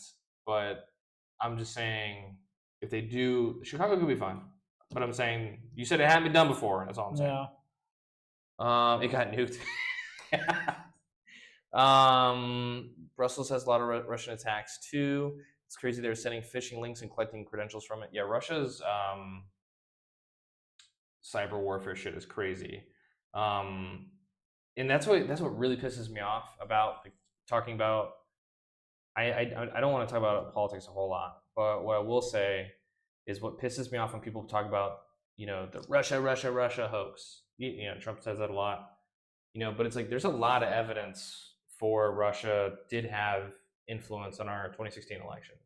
You did have something called the Internet Research Agency that was based out of Georgia that was funded and run by the Kremlin, that was organizing protests on both sides of the aisle in several different states, that ran some of the largest social media accounts for different radical groups, like Blacktivist, which was larger than any official Black Lives Matter social media group. Just straight purpose of radicalizing people and like crazy shit like that. You had Glucifer 2.0, who was working with people, Roger Stone, on the Trump administration to try to leak other, hack the DNC, leak their stuff and promote that. There's a lot of shit like that. Just talking about Russia and like cybersecurity, that it's like they were super effective in 2016, and even still to this day run a lot of these troll farms. And to me, like a lot of that shit's crazy. And it's crazy for me to hear the president go like, "It's not a thing," when it's like it was a fucking thing, dude. That's crazy. You made me think of something though, because they're still talking a little bit about cybersecurity. Just remember, if you ever find yourself in a war zone or anything like that, turn off your location settings and don't swipe on Tinder. The Russian girls do not want to actually meet you. Well, a lot of the issue is Telegram. You know what Telegram is? The app, yeah. Yeah. A lot of the Russians and stuff are posting on Telegram, and then Ukrainians are as well, and they're from the videos able to tell where people are at. Sharon Stone. We want to know what's going on in Europe, and Fallout. It got nuked. Would a consolidated Fallout be worth the play? What the fuck are you talking about? I don't think you know what Fallout is. All right, that's fine though. You're not a fucking nerd. Because they attacked the Middle East. They did attack the Middle East. In the Fallout universe, they nuked the Middle East. The whole world gets no. Before the Great War. Yeah, they got taken out. The resource wars, whatever. They were wiped out. And then you had the fight in Canada with the Russians and the Chinese, I think. and then that was like the precursor. Like 20 years later, the bombs fell. But Yeah. like, and the thing is if you compare the games to the TV show that's coming in, is like, can you consider the TV show canon? I think it has to be. Well, I mean, it's this whole TV show is giving like the origins of the vaults. I think it's stupid. And for the war, Yeah. I don't think they should have touched on the war. I think the vault origin is cool about why they became experiments. I think it's stupid. I think It took away the mystery. Yeah, and it's not a satisfying answer. I didn't want the whole war thing to be like a hoax, like it was just all orchestrated. Like I really disagree with that part. But I thought the experiments was interesting because how do you get to this point, and like why are all these vaults like that? I think the original reasoning from Fallout 2 was much better. What was the reasoning? I forgot. That the Enclave was trying to build spaceships, and if they did a lot of radical experiments in the vaults to just try to craft a perfect society that would be self-contained for generations, how would they do that? Now, in pushing those limits with science and having control vaults to gather that data, that was the original like lore to why the vaults were the way they were. But Fallout, I don't know, it's jumped the shark. But that's what I'm saying. They've never seen or played Fallout. Oh, it's a video game and it's a series, and also it is also a D&D system that I've been running for like a year now. And there's also that YouTube fan series that came out where the dude was in a vault where it had excess amount of food, so everyone was fat. Yeah, like Nuka Break. Yeah, just like that movie WALL-E. All the humans got really fat, and so he went out to the wasteland. I thought that was pretty good for a fan service. No, yeah, they did pretty good on that. But yeah, we're talking about a more like a fan created lore. Oh, you're right. I thought that's from the Van Buren files, the Enclave thing. But I feel like that's a much better explanation, and I don't even think they should have had that. I don't think there should ever be an explanation to have the vaults be wacky. I think answering questions like that is stupid. It's interesting. Well, it's kind of an oxymoron because what do businessmen want? Money. Right. You kind of lose your money generating if you wipe out the world. Yeah, it's a stupid answer. Yeah, that one I found kind of silly, but they were like, yeah, if you invest in this, at least you'll be on top, and then like they're gonna go ahead with the plan anyways. I don't know. That was the only problem I had with the show, but I thought the fan service with the music and the power armor, that was really cool. Like, I think Fallout has become Flanderized. Flanders? Yeah, because like Ned Flanders. Because it's a thing that happens in media where you'll have a character in a show that may have a quirk that becomes famous, and then all of a sudden that character just becomes the quirk. Oakley dokley. Yeah, Ned Flanders had a lot more to work with, but now he's just Oakley dokley, Judarino, I'm a Christian good boy. Like, there's no complexity. It's like he is the joke, that's it. There's nothing left to him. Well, his first wife, Maud, died, and then he dated Bart's teacher, Edna, and then she died. And then there's like side stories that if Marge was going to cheat on Homer, she'd cheat on Homer with Ned. But I'm saying with so shows like The Office, right? Yeah. A lot of these characters just became the joke. And like there was no more to the character. It's just like stupid sexy Flanders. Stupid sexy Flanders. Man, I try to whenever I try to do a Homer Simpson, I always do Kermit the Frog. I can only do a couple of characters. I can do Herbert from Family Guy. I got some high schools in Michelle. Okay. And then I can do Whitey from Adam Sandler's 8 Crazy Nights. I never saw that. Oh, it's such a good movie. It's the animated film. I know what it is. Yeah, I just never seen it. Yeah, there's this old 3-foot guy. I know who you're talking about. Yeah, I've seen clips. How does he sound? I gotta get into it. Gotta get into character. Oh yeah, you wake up. It's such a high pitch. This is a high pitched character impressions you can do.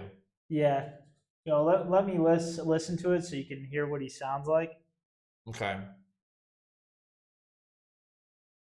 Let's go read the chat. We got modern games have been in DC, Vegas, Boston. The other 2 games are too old for me to know where they're based in. It's just California in general. On my way OWW. Maybe I'll check it out. Okay, 3. Makes me want to do the robot. Yeah. Right. Go back. Yeah. Okay, I get it. Yeah. Okay, I think they should have just left it ambiguous. Umbrella core meeting. Good news, everybody. We won 90% of the money in the world. Oh, when everything's dead. Go sleep. They have involved their pretty stupid experiments, like the 100 men, one partner, or tigers, and then like 10 women. Yeah, it's stupid. Gary, Aiden from The Office. Yeah, he became just stupid. So guys in chat, can I ask what your wildest political take is? Ooh, interesting. That's a good one. Because a real person posted schizophrenia about how it was a national bank, one bank exploded. Oh, okay. In my red city and red state, craziest take is all kids in school should have free food. You're saying it is obviously. Is the food good though? I don't really get that. So, do you want to go first or should I go first for craziest political take? You can go first. I got to think about it though. Craziest political take. Of course, if I have a political take, I'm not going to think it's crazy. I think my craziest political take is capitalism is pretty good. I like capitalism. I think neoliberalism is actually based. I like the idea of being united as a globe and working together to help each other do better and protecting human rights. I don't know. I'm trying to think of like what would be a crazy take I would have. I mean, I have 2 crazy takes. Okay, let's hear the first one. First one is I think we should get rid of the FDA. That is a crazy take. Okay. I think we're going to get rid of the FDA because there's so many things that they say is bad for us that they ban, and then there's so many things that should be banned that they allow. Okay. And it seems to me like it's a very like we'll do what we feel like in the moment based off of who's telling us to do what. The second thing is I think we should get rid of the Electoral College. Okay. Let's start with the first one, FDA. Okay, so you want to get rid of the FDA. Yeah. Or so you say get rid of it, and you want to like, would it be better to be reformed? Was he? Oh, it's just Shower said yes, ban the FDA. Just there's so many ingredients that they've proven causes like cancer, birth defects that we still put in our foods. Ingredients that the Europeans. Hold on, I'm so sorry. First of all, you started reading the chat, then I started reading the chat, and then now you start talking to me. I can't do. Well, you looked away first. Okay, we got to commit. We're committing in chat first. Each other's eyes. Yeah. How is neoliberalism based when it's 1-3 against Donald Trump? Just because it's not effective against populism at this rate does not mean it's not based. Meow, they're like cat. I think capitalism is very, very bad. I also think it's the best system we have. I like that take. That's a very good take because I think that is key to opening yourself up to other economic theories. As long as they are better than the one we have, then why not go for it? If you're advocating for an economic theory that is worse, then you're just stupid. Looking at things like capitalism, laissez-faire versus Keynesian, and other like ways to adapt that of like the classical theory of like Adam Smith to more modern things is great. And looking at this Milton Friedman and like his different views on capitalism and trying to adapt these things is always good. But yeah, I like that take. She says yes, ban the FDA because yesterday we argued about the FDA. I believe in a social capitalistic system. 100% agree with you. Agree on FDA, at least crazy take. What is the FDA? FDA is the Food and Drug Administration. Yep. You're men and can't multitask. Freedom is for dumb asses. Nice. U.S. funded. Okay, got it. Okay. All right. Go ahead. Start over. So FDA, we have a lot of ingredients in our foods that cause birth defects, cause cancer. A lot of ingredients the Europeans don't allow in their food. And, you know, you notice that some Americans that can't eat gluten, can't eat certain kinds of bread back in the States, they come here, they can eat the bread. And that comes down to a certain process that we make our bread with. If you have ever read into that. Because doesn't it have to do with like diabetes? Like type 1 diabetes? Doesn't matter what kind of gluten they consume. No, there's a different way that we make our bread in the United States that uses like a process that where it adds a certain chemical into it for freshness that can cause gluten. We have bakeries. People make their own bread as well in the Yeah, United States. I'm talking about bought breads. Yeah, but I'm saying that I don't think that matters for type 1 diabetes. Well, I wasn't talking about diabetes. You started talking about diabetes. Because that's what we're talking about, people that can't process gluten. No, it's not just type 1 diabetes that can't process gluten. Okay. There's more than like just type 1 diabetes that can't process gluten. Okay. Okay, I was just looking at that. Damn it! Don't look at it. I know it's pulling me in. It's Oliver. It's always Oliver that I'm looking. We'll do like a every minute we'll look at chat. Okay? Yeah, but no, it's more than just that. And, okay. And I'll come back if you invite me back again. I haven't caused too many problems, and I'll do more research. Love to. Even if you do cause problems, I would love for you to come on. So I'll do more research on this specific subject. Come back with the information again. That's fair. The second thing though is. I'll grant that to you. That there's bad stuff in our food that the FDA lets be in there. I'll grant that. The FDA too, and you tie that into marijuana too. I mean, that's not necessarily controlled by them, but there's so many things that we ban and so many things that we allow that just do not fit with the scheme of what the FDA was supposed to be. They're supposed to protect us from ingesting things that would cause harm, but instead, I don't know. It's a mix of good and bad. Well, I agree. I actually agree with everything you're saying. I think, but except the conclusion I disagree with. I don't think the FDA needs to be abolished. I think it can be reformed. I think there's some great things that the FDA does. I think in terms of giving them more power to restrict a lot of these things should be given. Because a lot of these things that we do point out, these harmful things in the food products, is presented by the FDA. I think the problem is politicians, the FDA doesn't have the power to just ban shit. I think they come out and they say, so for example, right? People point to a thing in baby formula that was presented, Gerber, and like heavy metals were found in some baby foods that were produced in other countries that were imported to the United States. The FDA found that, and the FDA presented it to Congress like, you need to restrict this shit. And Congress said, no.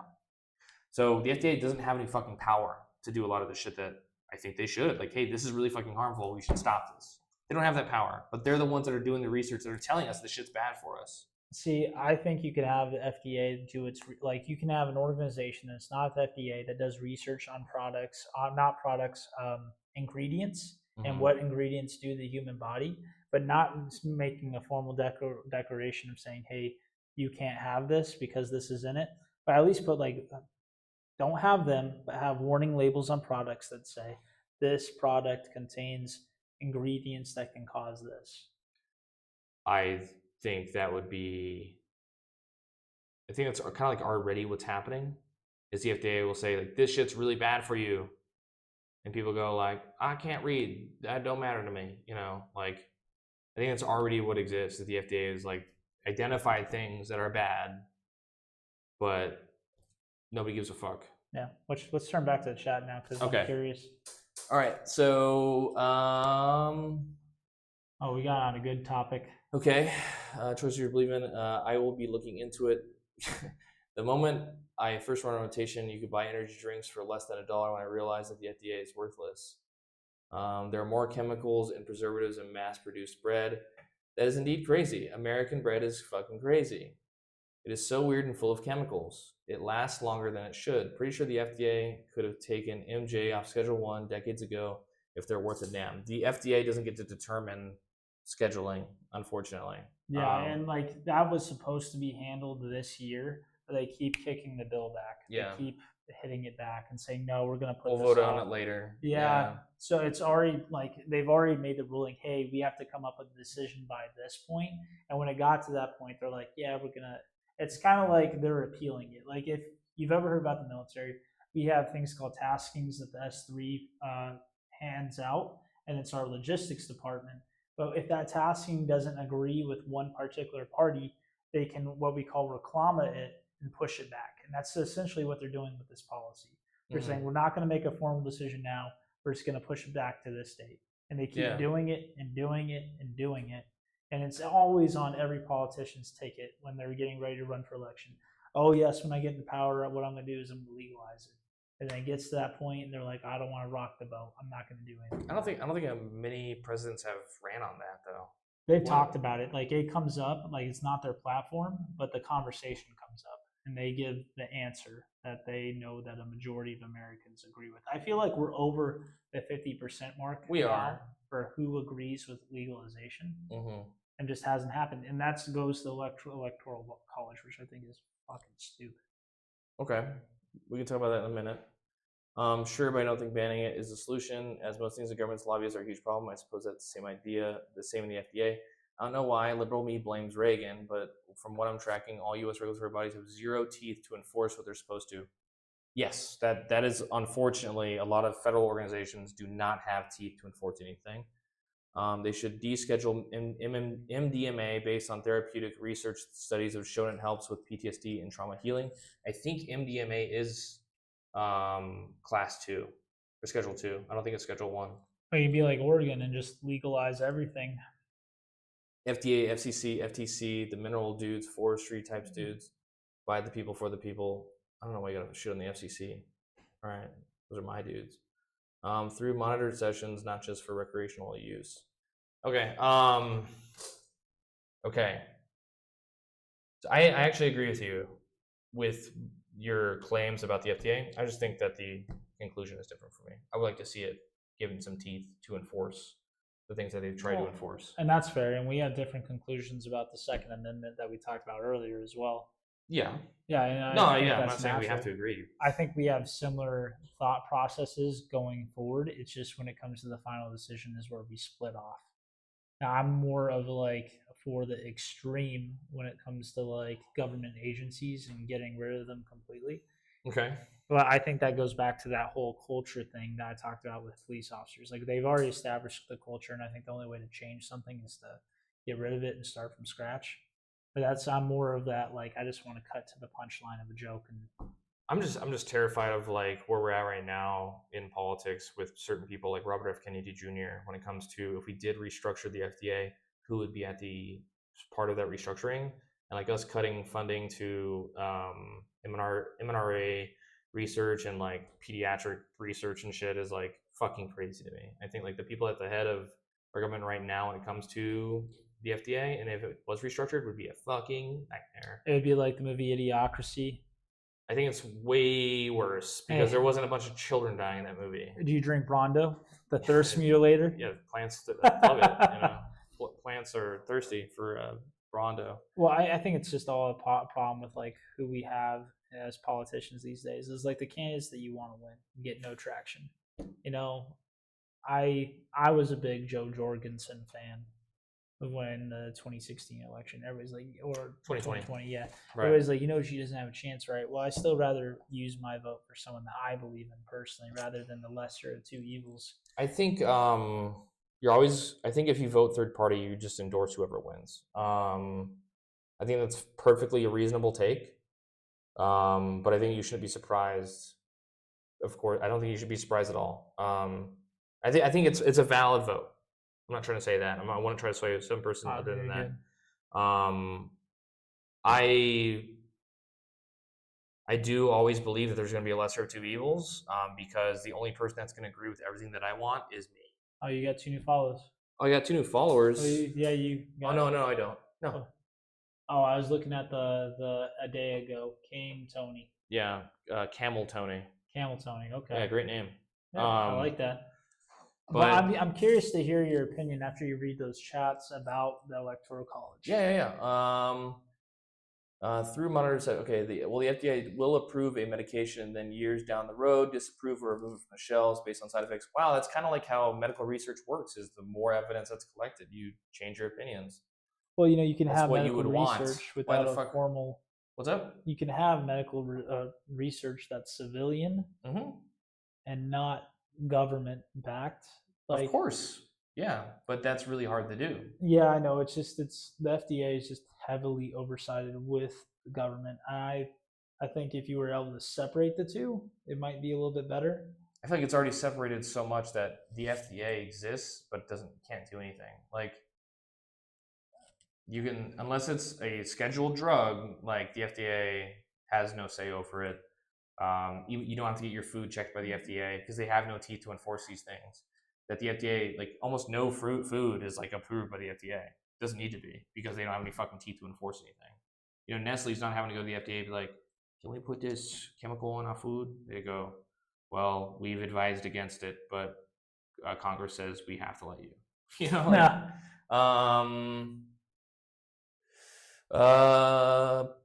police circle the wagons about people who abuse qualified immunity. FDA and company don't do their job because they're not allowed to. Yeah, lobbyists have definitely overpowered the FDA and co.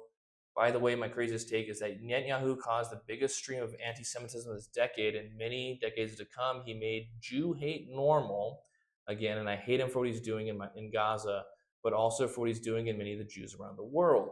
Yeah, it is legal corruption and should be banned and at least checked. I think that's valid of like not liking Netanyahu. I probably have I think a lot of people would disagree with my take on Israel and Palestine, but we can get to that after we talk about the Electoral College. The Electoral College, I think, should be changed in terms of we stopped at a certain point when it comes to population. Or I think that I think it was built off the right idea of having someone to speak the concerns of the local population for where they're from.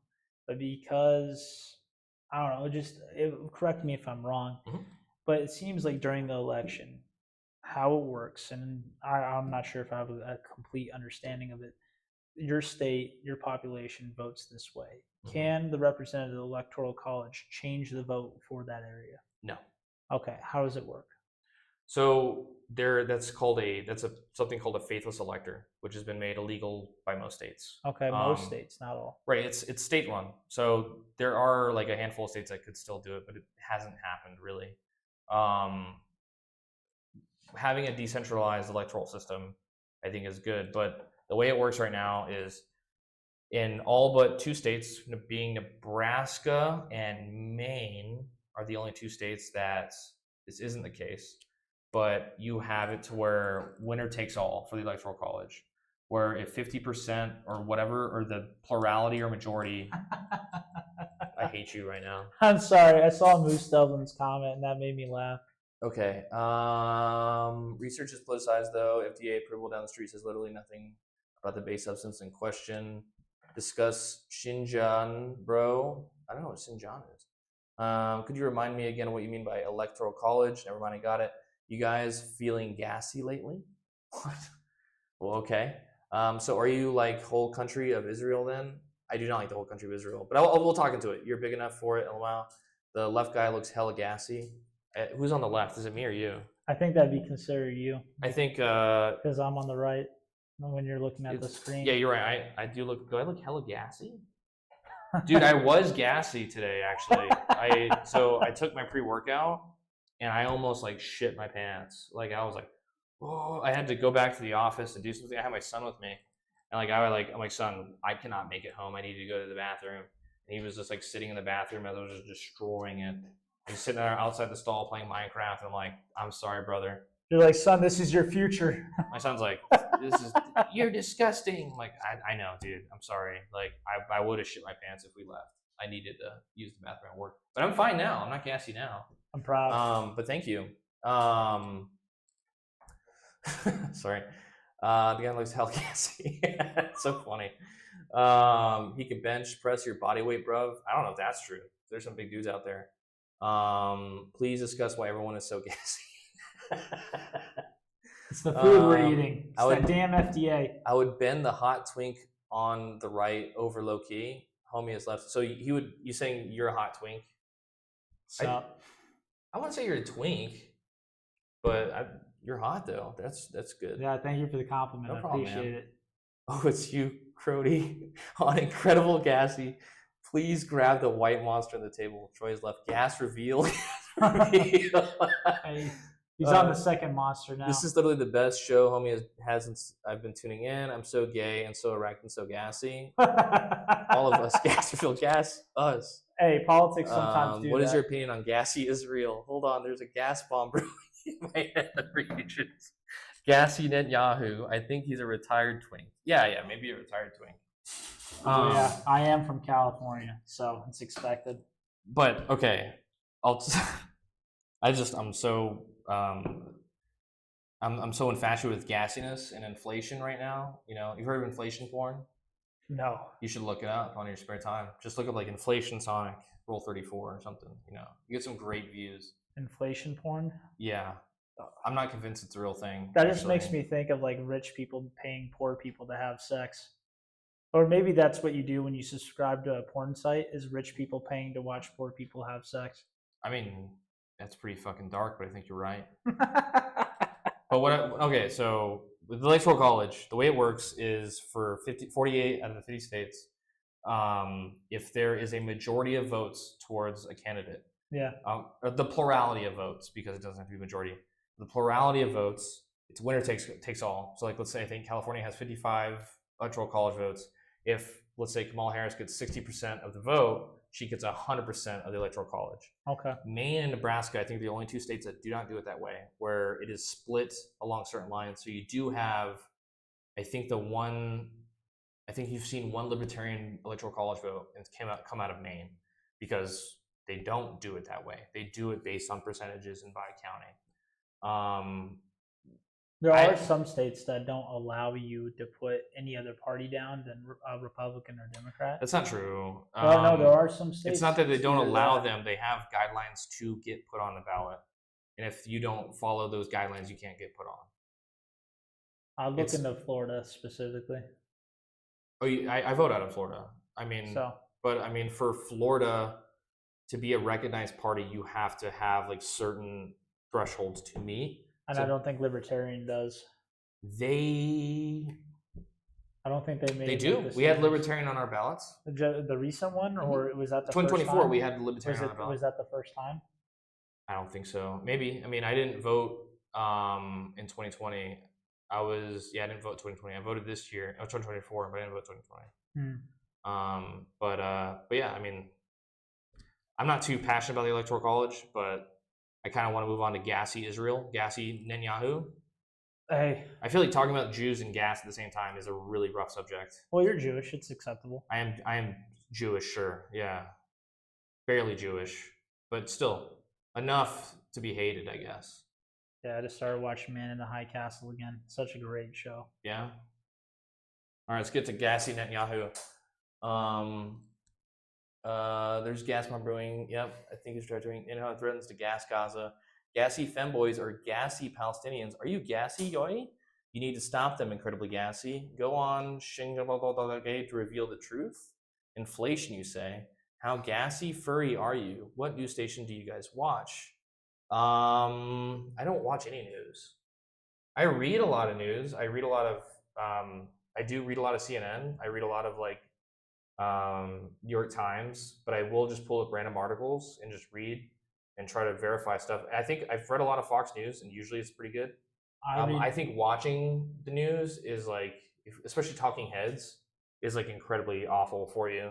I read a lot of American military news, and then when it comes to like following certain things on Facebook, sometimes I'll follow people that are my exact opposite of what I believe in normally. That way I kind of get a mix of news articles on my Facebook from both sides, because that's how the algorithm works, is that what you like is what Facebook's going to show you. But I think most radical people on the left or the right are going to be super fucking stupid. So yeah, I mean, Will Wheaton's like a big left side.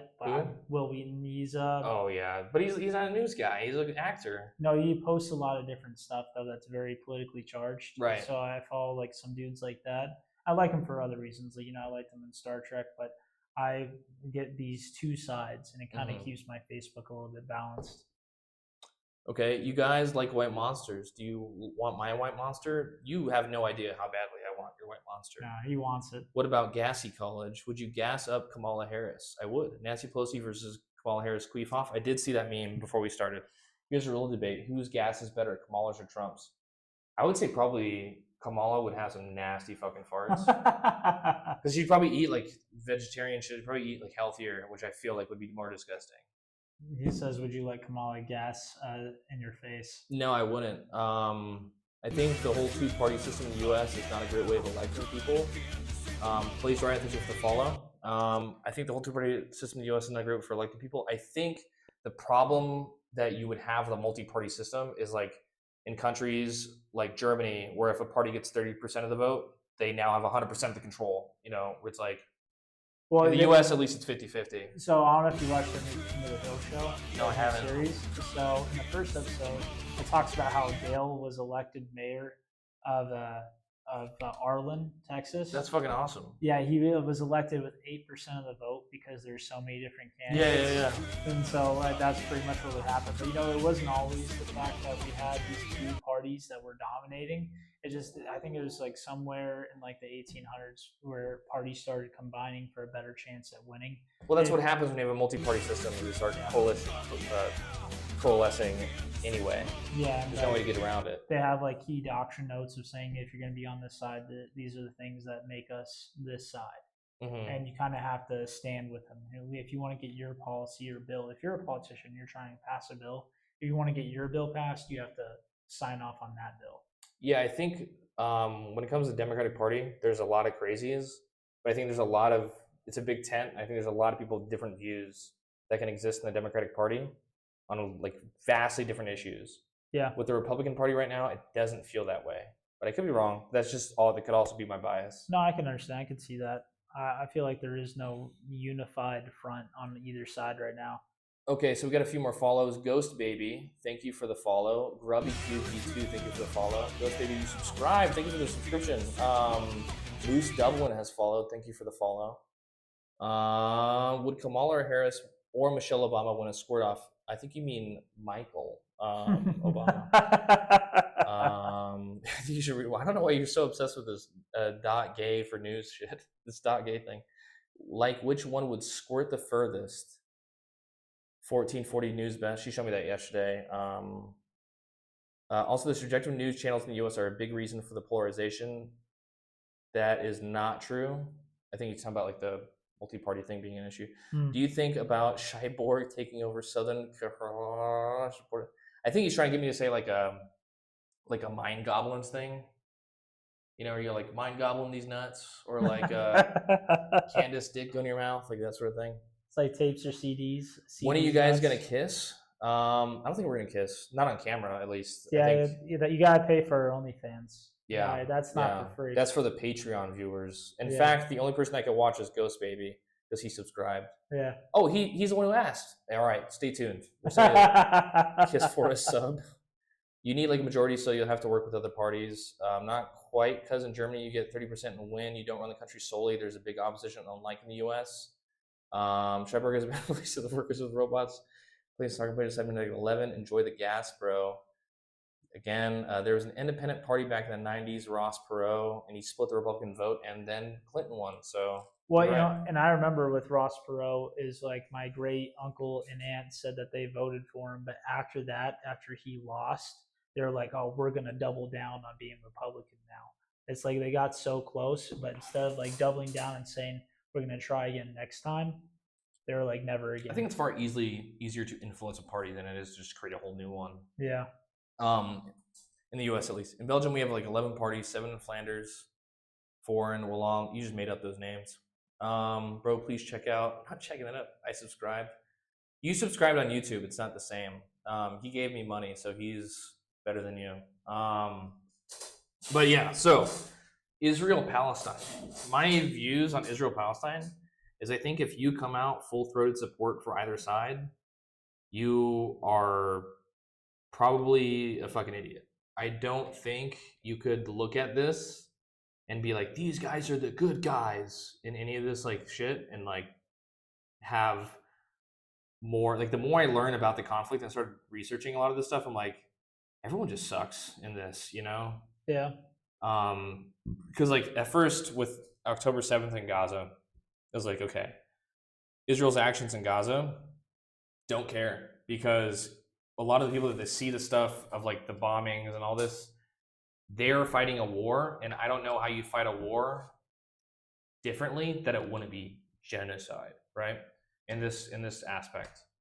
Now, Israel's actions in the West Bank is fucking reprehensible. There's absolutely no reason for it. Their actions in Syria, reprehensible. There's no fucking reason for it.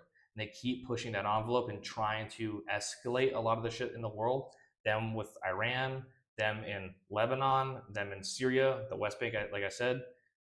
So it's like, okay, Israel fucking sucks in this. And then with the Palestinians, you have organizations like Hamas, Hezbollah out of Lebanon, that do want more violence and that are encouraged to kill a lot of their own people and just dead Palestinian children. That's great for them. They're encouraged to keep fighting because like this gets a lot of international support. A lot of the Middle Eastern countries fucking hate them and just are keep egging them on and have been since the fucking 60s. I am gonna assume you do not care a whole lot about this region and know a lot of the stuff going on there. And I'm not saying that as an insult. No, that's fine. I don't particularly invest myself into that situation.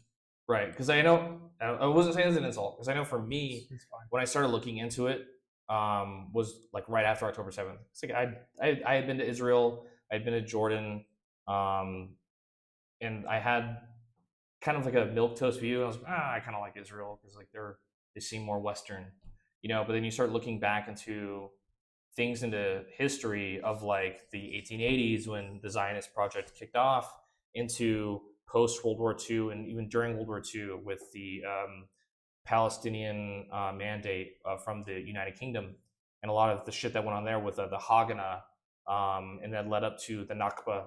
And then it's like, whoa, Israel did some fucked up shit. And then it's like, well, also you have al-Husseini who is working with the SS to try to kill as many Jews as possible. And you're like, okay, this is kind of fucked up. Then you have the 47 UN resolution.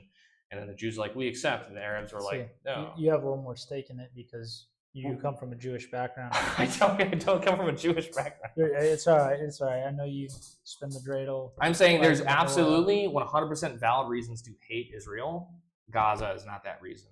The West Bank, Syria, all that is perfectly valid to hate Israel. Gaza ain't it. Well, until this year. A lot of the stuff with Gaza going on now where they're like, yeah, we're going to just fully occupy it and take it over and turn it into a casino is like, all right, what are you doing? Okay, it's like, all right, let's reel it back a little. Okay, one second, because I want to hedge what I'm saying because a lot of people say, oh, he's a Zionist or whatever. Like, I do not like Israel. I think they want the war to keep going. Like people like Netanyahu is fully encouraged to keep this war to keep going, to expand Israel's control.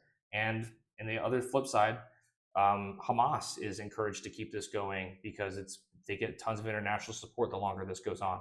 And I think it's fucked up for the actual people that live there, and it's fucking awful. And I think both sides suck, and I want them to go home and just stop fucking talking to each other. It's like go in your separate corners, call it a day. Your chat's been blowing up. I'm sure it has. Israel is a fucking fun one to get people blasted up on. Okay. I can give you my white monster. Appreciate it. I agree. I just know that Gazan kids, helpers, and journalists should not be killed in these amounts. Please, bro, I can give you a fortune. Shut the fuck up. Kids are dying. Whoa. Okay. Bigger, easier, Gary. Yeah, but kids would be dying in any war. Okay? Like, realistically, how would Israel fight this war differently for you to be like, oh, this is good? I don't think there's a right answer to that. Oh, there's always casualties of war. Albania versus Serbia. Who is better at frauding and who's better at sound? Jesus, dude. It's getting hot in the chat. There is no war going on right now. It is pure murdering, replacing, cleaning, and bombing innocent people in hospitals. Damn, dude, they really want me to search up this Shane Global Gay. What are you saying? I love the UK from USA, fellow Gassy brothers. Hey, awesome. We'll gas it up together. I should make like a subscription emoji now. It's just gas. All these kids in Gaza love Trump gassy Gaza. We'll fix it all. Hey guys, spam it kind of isn't cool. I don't even know what it is. This chat needs a hero. Blarps gassy like just. I can't even read what that says. Shy Jam Global .gay. Please, thank you. I feel like it's something like meatspin.com. It might be. Please discuss. Stop spamming. Stop spamming. Not in these amounts. There is war. Kids in Kerala are dying, bro. Yeah, I get they're dying. Kids in my balls are dying. Okay, so like. Yeah, he posted a new link though. Oh no, it's the same thing. Same thing. No. So okay, kids are dying. Of course, it's awful. Kids dying. They die in every war. It's not good. It's an unfortunate reality of warfare. But how would a country like Israel fight differently that you wouldn't call it genocide or anything like that? And if you want to come on to the a call, we can do that later. But yeah, please grow. My kids and my nutsack are dying. Search it up and find out. Twink man, search up. I see your phone on the table. To be honest, I've clicked it and it's a deal link. Bro, it's real news. The kids had their last gas. Their last gas. So it's a deal link or a dead link? I'm gonna Google it. I'm gonna Google this shit. I'll only trust Oliver. Yeah, I still have my Bill Nye Chinese version on my phone going. Bill. Beer. So wait, how do I spell it? Shai Jing. I turned down my volume in case it's just like Oliver said dead link. I'm gonna trust him. .gay. No, I got it. It's not gay. It's not dead at all. What is it? I am Mohammed Gupta. If you're reading this, it means you're searching for knowledge, the real story behind the chaos that engulfs the world. He's a tech mogul. I'm Mohammed Gupta. Headline news: curtains close on. So it is like a news thing, it seems. Interesting. Did I type in the link right? Yeah, I typed it in. It's not a dead link. It's a weird news thing. Oh. Starving the Palestinians. I'm clicking your link too, bro. LOL. Okay, so starving the Palestinians. All right. So Israel is dropping food aid into Gaza en masse. And now is it, if you're at war with a country, now like you now have to feed everybody that in the occupied territory that you're not even in? Like that doesn't make any sense. Like, that's never been the standard of any war whatsoever. The fact that they're dropping aid in Gaza is like kind of crazy to me, I think. But all right, keep exploring further. We are doing that. Keep reading. Little bro is Bavarian, Belgium inclusive. Further down the rabbit hole, bro. Go further. The truth is in your grasp. This is not a war. It's like, so what is it then? Like it sounds like the Matrix. You're gonna take the red pill or the blue pill? Am I gonna go to the global.gay site or talk about Israel? Just keep reading it. Oh yeah. Oh, you're saying go down the rabbit hole. Oh no, that's what he's saying. Like yeah, he's like just keep reading.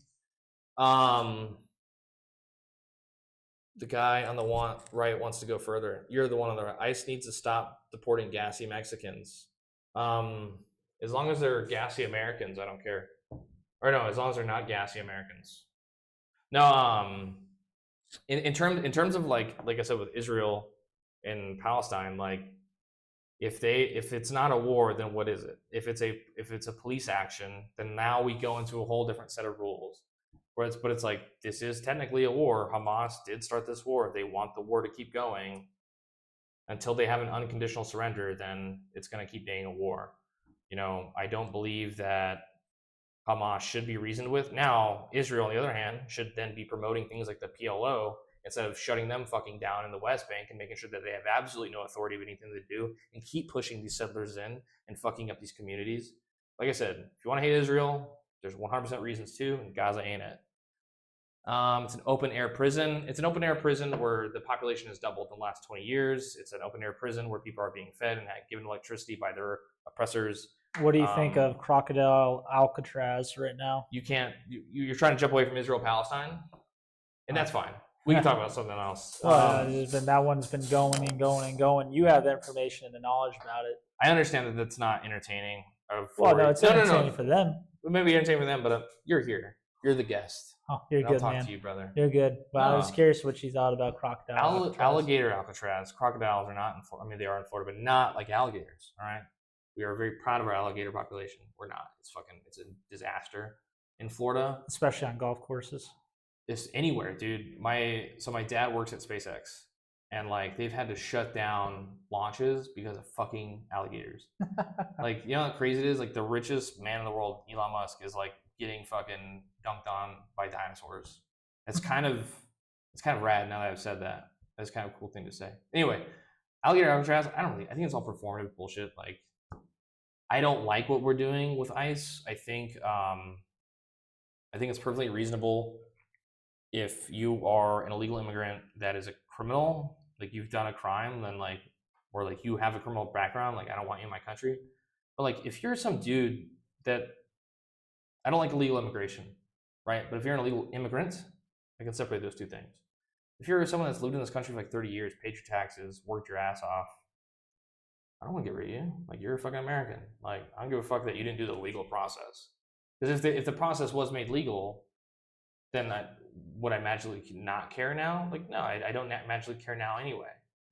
I think as long as you're not a criminal and you're here minding your own fucking business, like that's all Gucci. Right. Like when it comes to, but I do think we should have a stronger border and like be vetting people more carefully. And Trump implemented remain in Mexico. I like that. I think if you're waiting for your time to come to the United States, you should not be in the United States roaming around. Like that's fucking crazy to me. Yeah, it doesn't make sense. But I think our immigration process should be streamlined. I think if you're coming to the country, it should be pretty fucking easy. Like you're not a criminal. Maybe we make it to where you have to speak English. That you know English at least. Okay. Cool. What's your opinion about them getting rid of or thinking about getting rid of birthright citizenship? Yeah. I think that's fucked up. I think that's like insane to get rid of. I think like America is a country based on like ideology over anything else. I don't think race or anything like that or nationality from another country matters. I think it's I have to go. 100% Thanks like, for the nice debate and good there vibes. is a vision I have of See America you guys later. of anyone from any background can be an American. I think that's fucking awesome. I think it makes America the greatest country on earth. I just want to point out that you got 100 bits. Oh, because like 100 bits, I have to go. Thanks for the nice debate and good vibes. See you guys later. Hey man, you have a good time. I know we disagree about Israel Palestine, but that's perfectly fine, dude. You have a good one. I had to recognize that because that seems like a big deal. Yeah. No, thank you for that, man. For both of you, for you pointing out all that. Get more white monsters, please. The reason why Mexico is so yellow in Breaking Bad is because they're all. Why are we killing the Palestinians then? Yeah, we'll move on. Okay. At least they aren't being replaced with robots like in Kerala. Agreed. My dad works at. When was the vibrator nipple clamp stream? We do that at the end of every month that ends in. I can't even think of a good joke. Sure, whenever you want, dude. My babysitter reads, nice. There is a famine in. They should power the NASA rockets with smelly gas. We talked about it last night. When is hot tub stream? Guy on the right, blink if you're being held hostage by big gassy.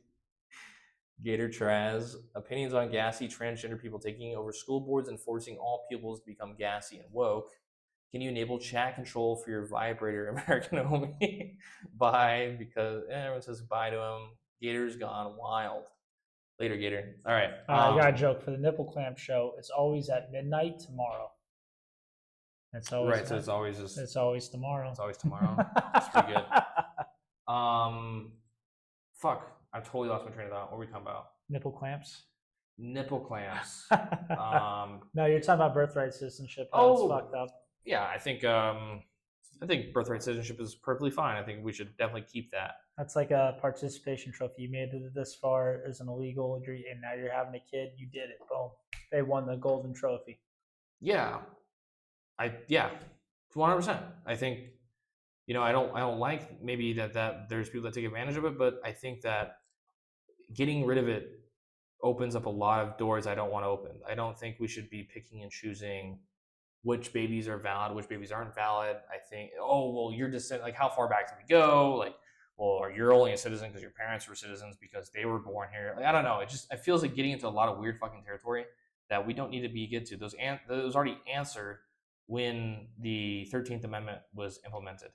So it's like, yeah, birthright citizenship is a constitutionally protected right that they even went through talking about a lot of the things of Chinese immigrants during that time. Will they become American? And the Supreme Court and Congress said yes, they would be. So the answer's already been there, and I don't think there's a valid reason to get rid of it. I think the more valid thing we should do is be more careful with our immigration process. But I think as long as it's economically feasible or economically beneficial to bring in immigrants, then we should bring in immigrants. The moment it's not, we should stop. If we want to do a vetting process and maybe a rank-based process, I'm in favor of that. But in terms of like people, I just think we should be honest when we talk about immigration, because you'll have people that are wanting to be against it and they'll hide what the true reasons are. You know, well, I don't like it because it's illegal. Well, what if it was legal? Well, I would still not like it. Why?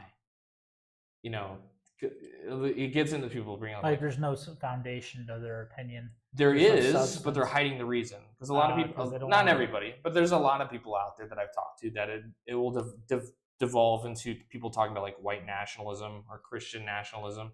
That it's like, okay, this is weird. You know, that's a completely different argument, and you're hiding behind this other thing.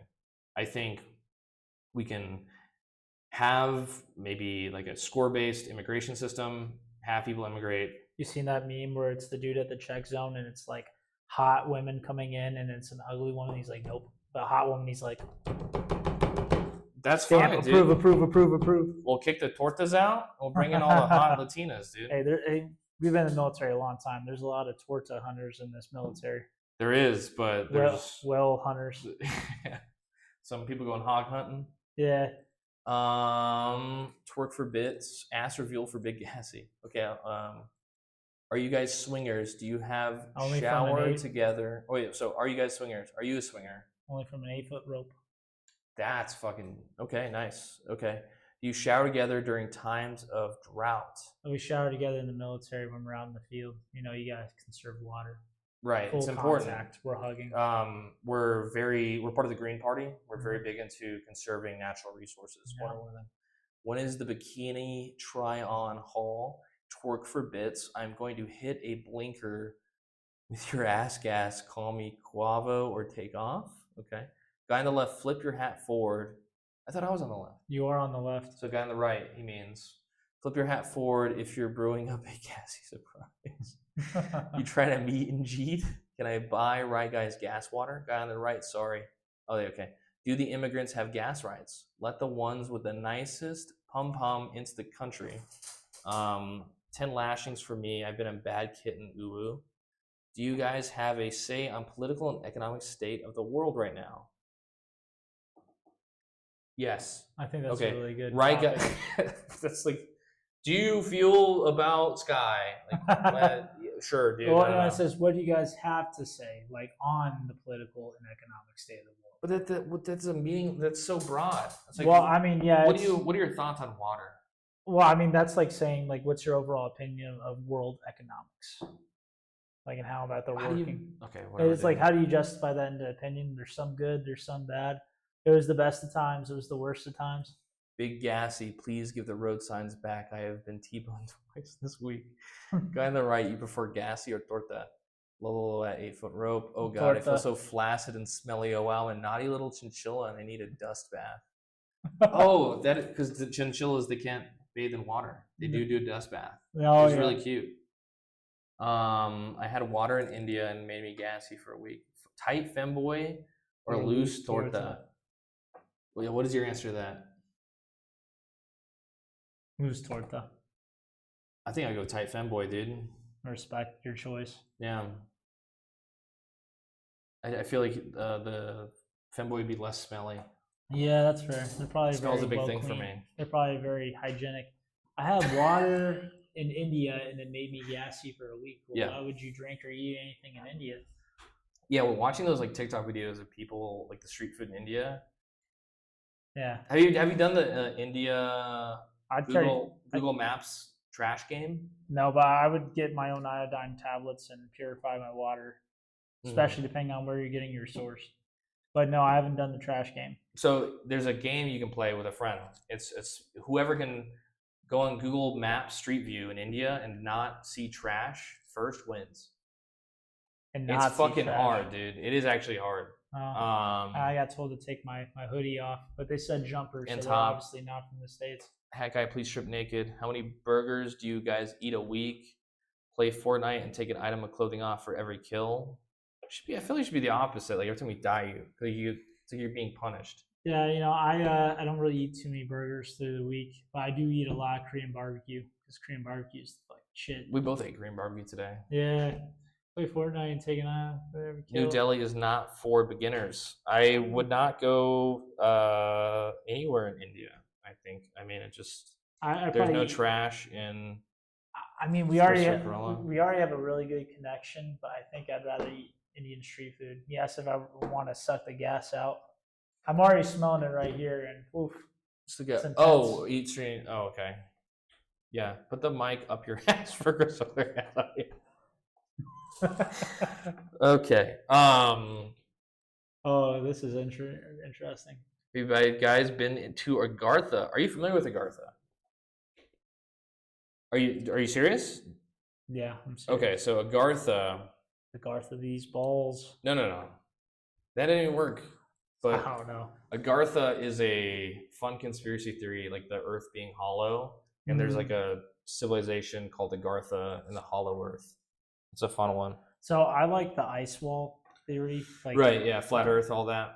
Well, no, not the flat Earth one, just that past Antarctica, there's like more islands and stuff like that. Well, yeah, but that's because it's a product of flat Earth. If it's a globe, then you wouldn't be there. No, that the globe keeps going and that the planet's actually bigger than what we think. I don't believe. Oh, okay. I so you're saying, like in the center of Antarctica, there's more things. Yeah, like there's a really great movie that I liked that came out on the Sci-Fi Channel. It's 2 parts. It was called Riverworld, and it's pretty much the planet was like 10 times the size of Earth. And okay. And all rivers led to the center. It was really cool. Like it was more of like, well, where do you go after you die? And this was like a second chance for everyone. But I think of the theory of like the Earth actually being bigger and like there being more past like Antarctica is interesting from like a fantasy story. Sure. Yeah. I love conspiracy theories. I really do. I love flat earthers. I think it's all fun. I love to ask ChatGPT what conspiracy theories they think is true, and it's interesting to see ChatGPT's responses. What conspiracy? I think I believe in a few conspiracy theories. What is your hottest conspiracy theory that you believe in? Well, just when I did the ChatGPT, I'll go into the one that I think is right after I say that. When I asked ChatGPT, ChatGPT was like, "Of course, Lee Harvey Oswald wasn't working alone." Okay. It said that, and I just thought that was interesting. But like conspiracy theory that I think is real. You just said Israel. Oh, ring the bell! Ding ding ding ding ding ding. It's like a game show. No,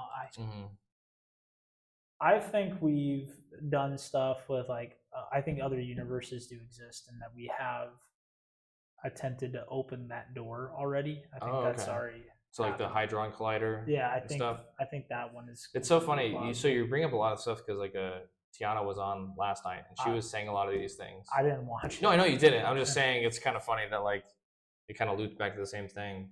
Yeah. What, you want to read chat? I do want to read chat because they're saying a lot of funny things. Okay, New Delhi, switch it up. Let's all watch midget wrestling. Have you guys been to Agartha? Have you ever driven a bus? It's not for beginners. You two are virilescent? I don't know. Guess Artha, yeah. Guess Artha. Maddie Land is 3 times better than Agartha. When will we be getting into gassy muck banging or belly inflating? I believe in a Mediland theory.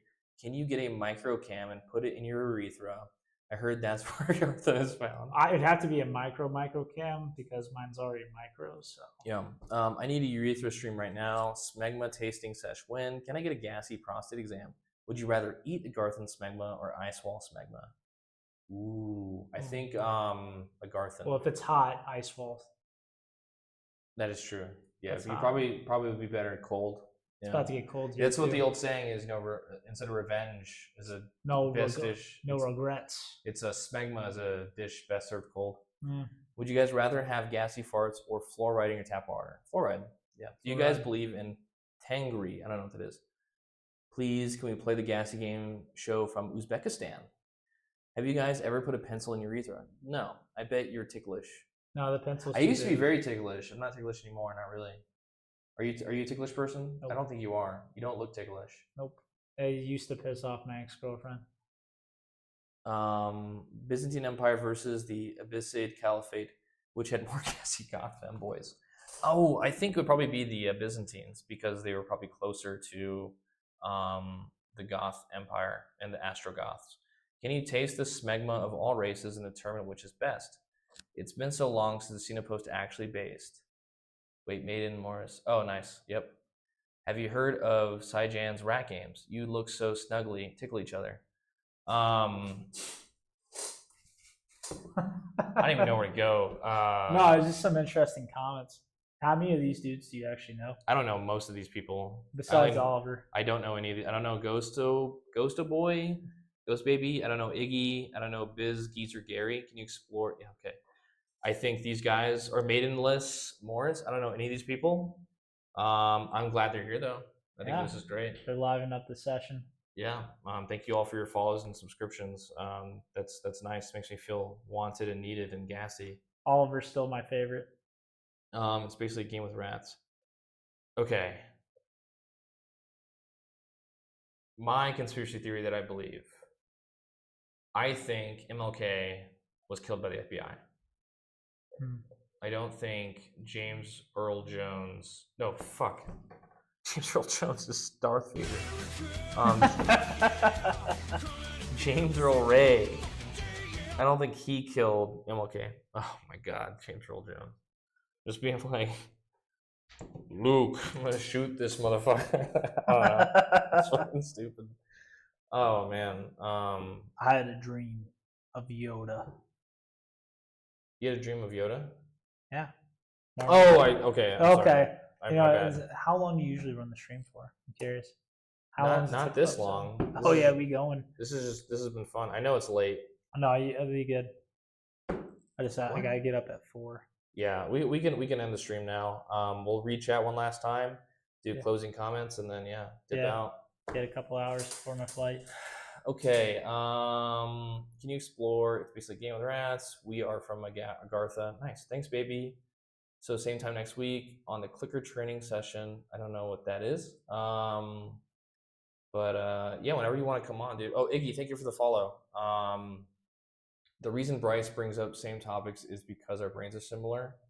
I've been struggling with my constitutional responsibility. You has killed me. Thanks, incredible gassy. Do you think JFK was killed by the alphabet people? No. Can you guys gas in the monster cans and sell to us? Do you reckon Anakin pick up bum burned and Palpatine made him wear a chastity cage? Big D Gary just followed you. I know. I'll get to there. Wright needs to get gassy on his mic before stream ends. You'll end up on live leak if you end the stream. It's on your retro. Okay, so Big Geezer Gary has followed. Thank you. Mainless Morris has followed. Thank you guys for the follows. Thank you guys for tuning in. Any closing statements from you, Bryce? Thank you for the time. Thank you for the entertainment. That was definitely interesting.